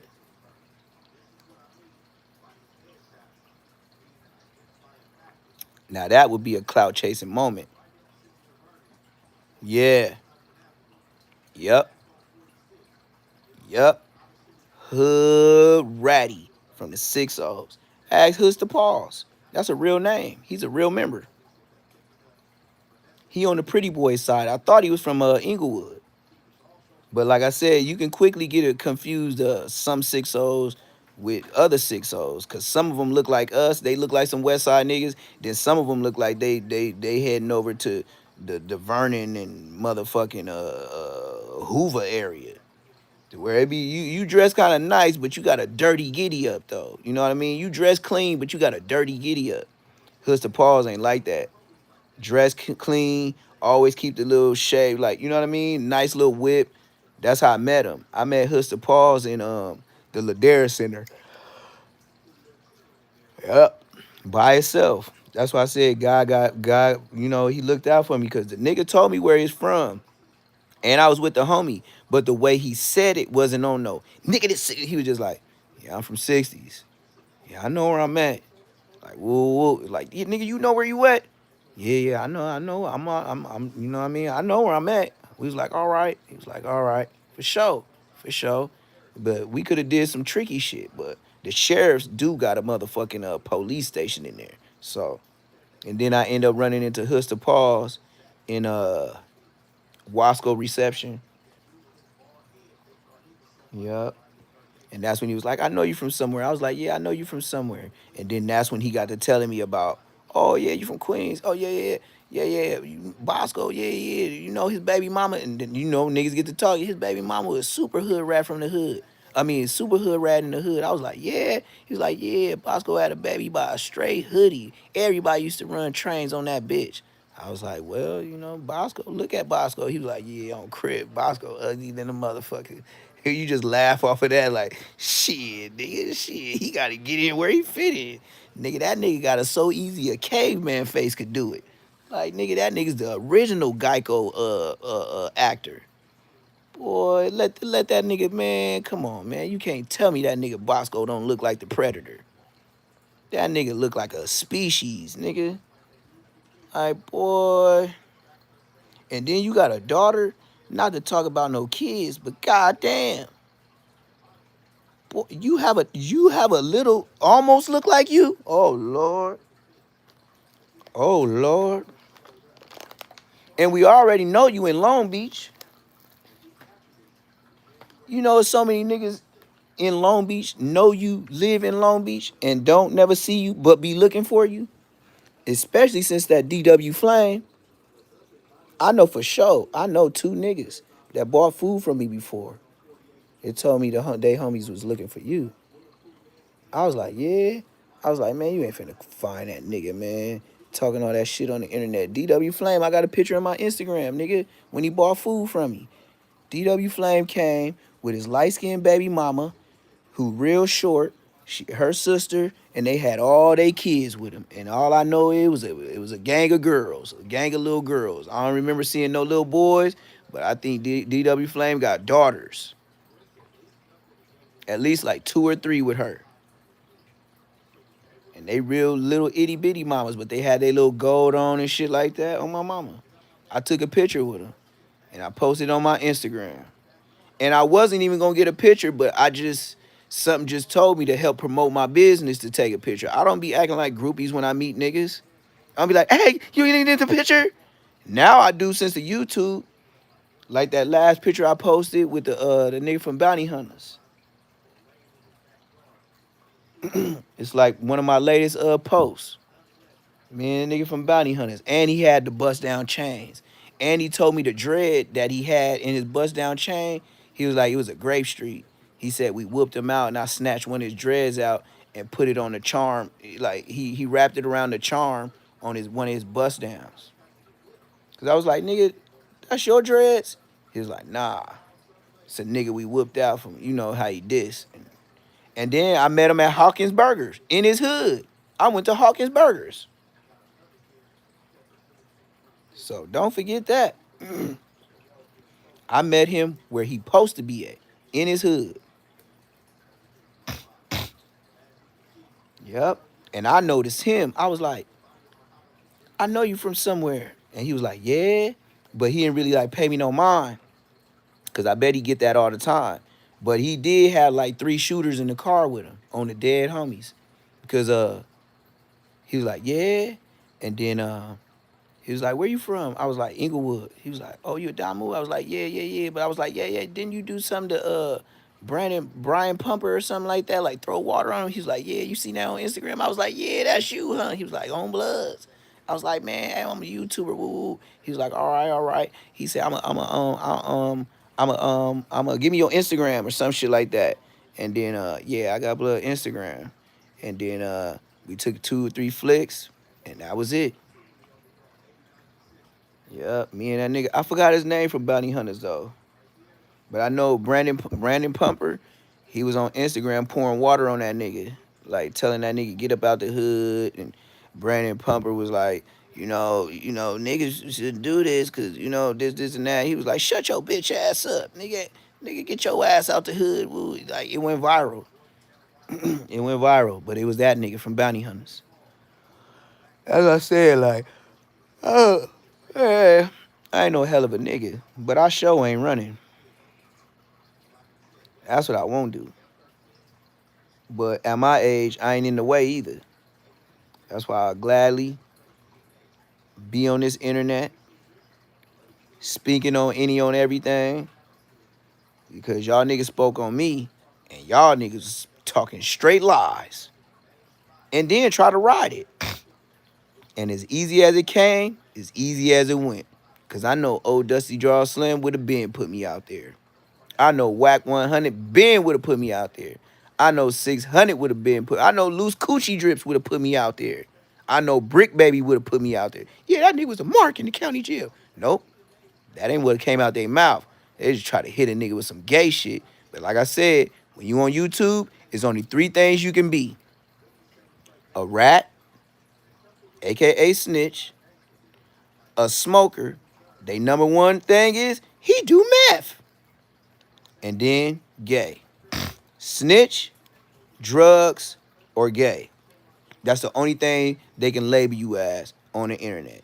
Unless they tipping off in some pedo metal. You know what I mean? Hit you with that King Academics. Academics with that young boy conversation. Hey, and you see how he struck everybody page that was talking about him and that little boy? Do you know with the power that be with him, Academics made sure he stripped the whole YouTube of that memory of him talking to that young boy. Everybody that had a clip got a strike. Everybody that was talking about him and that kid got fucked off. Strikes or had to take that shit down. For sure, for sure. I got a couple of videos to where They say copyright, but I ain't got no strike. I ain't got no strike. So as long as I get the copyrights, no strike, I'll keep doing it. I'll keep doing it. But other than that, you know, well, I'ma call it a night, y'all. It is late. I done yawned like 3, 4 times. I wasn't even supposed to be on here this long, but once I see y'all on here, man, I gotta give y'all a little something. But this internet is a crazy, crazy place. And all I advise from since me being on here like thoroughly for about the past 4 months, and I mean thoroughly, half these shits is lies. As I seen today, a nigga get on here and say a whole nother name just because nobody big enough to tell the world on a major platform like blood name is not this. His name is this. His government name is this. He can't change that. So as long as I know your government name, you's a fucking liar. Other than that, I thank y'all for all y'all support, likes, comments, subscribe, the continuous views, and then checking into my lives every day, because I wouldn't have none of this or I wouldn't be where I'm at without y'all tapping in and punching the button. I can't make nobody punch a button. I can't make nobody subscribe. I can't make nobody push the notification bell. But one thing I will say is it will always be Say Less Moments TV, and I will always give you the real. Because I got real stories to back it up. And I don't do no stuttering. Y'all have a blessed night. Y'all keep y'all head up. I'll do the same. Good night. Say Less Moments TV. Neptune the Goon. I'm out.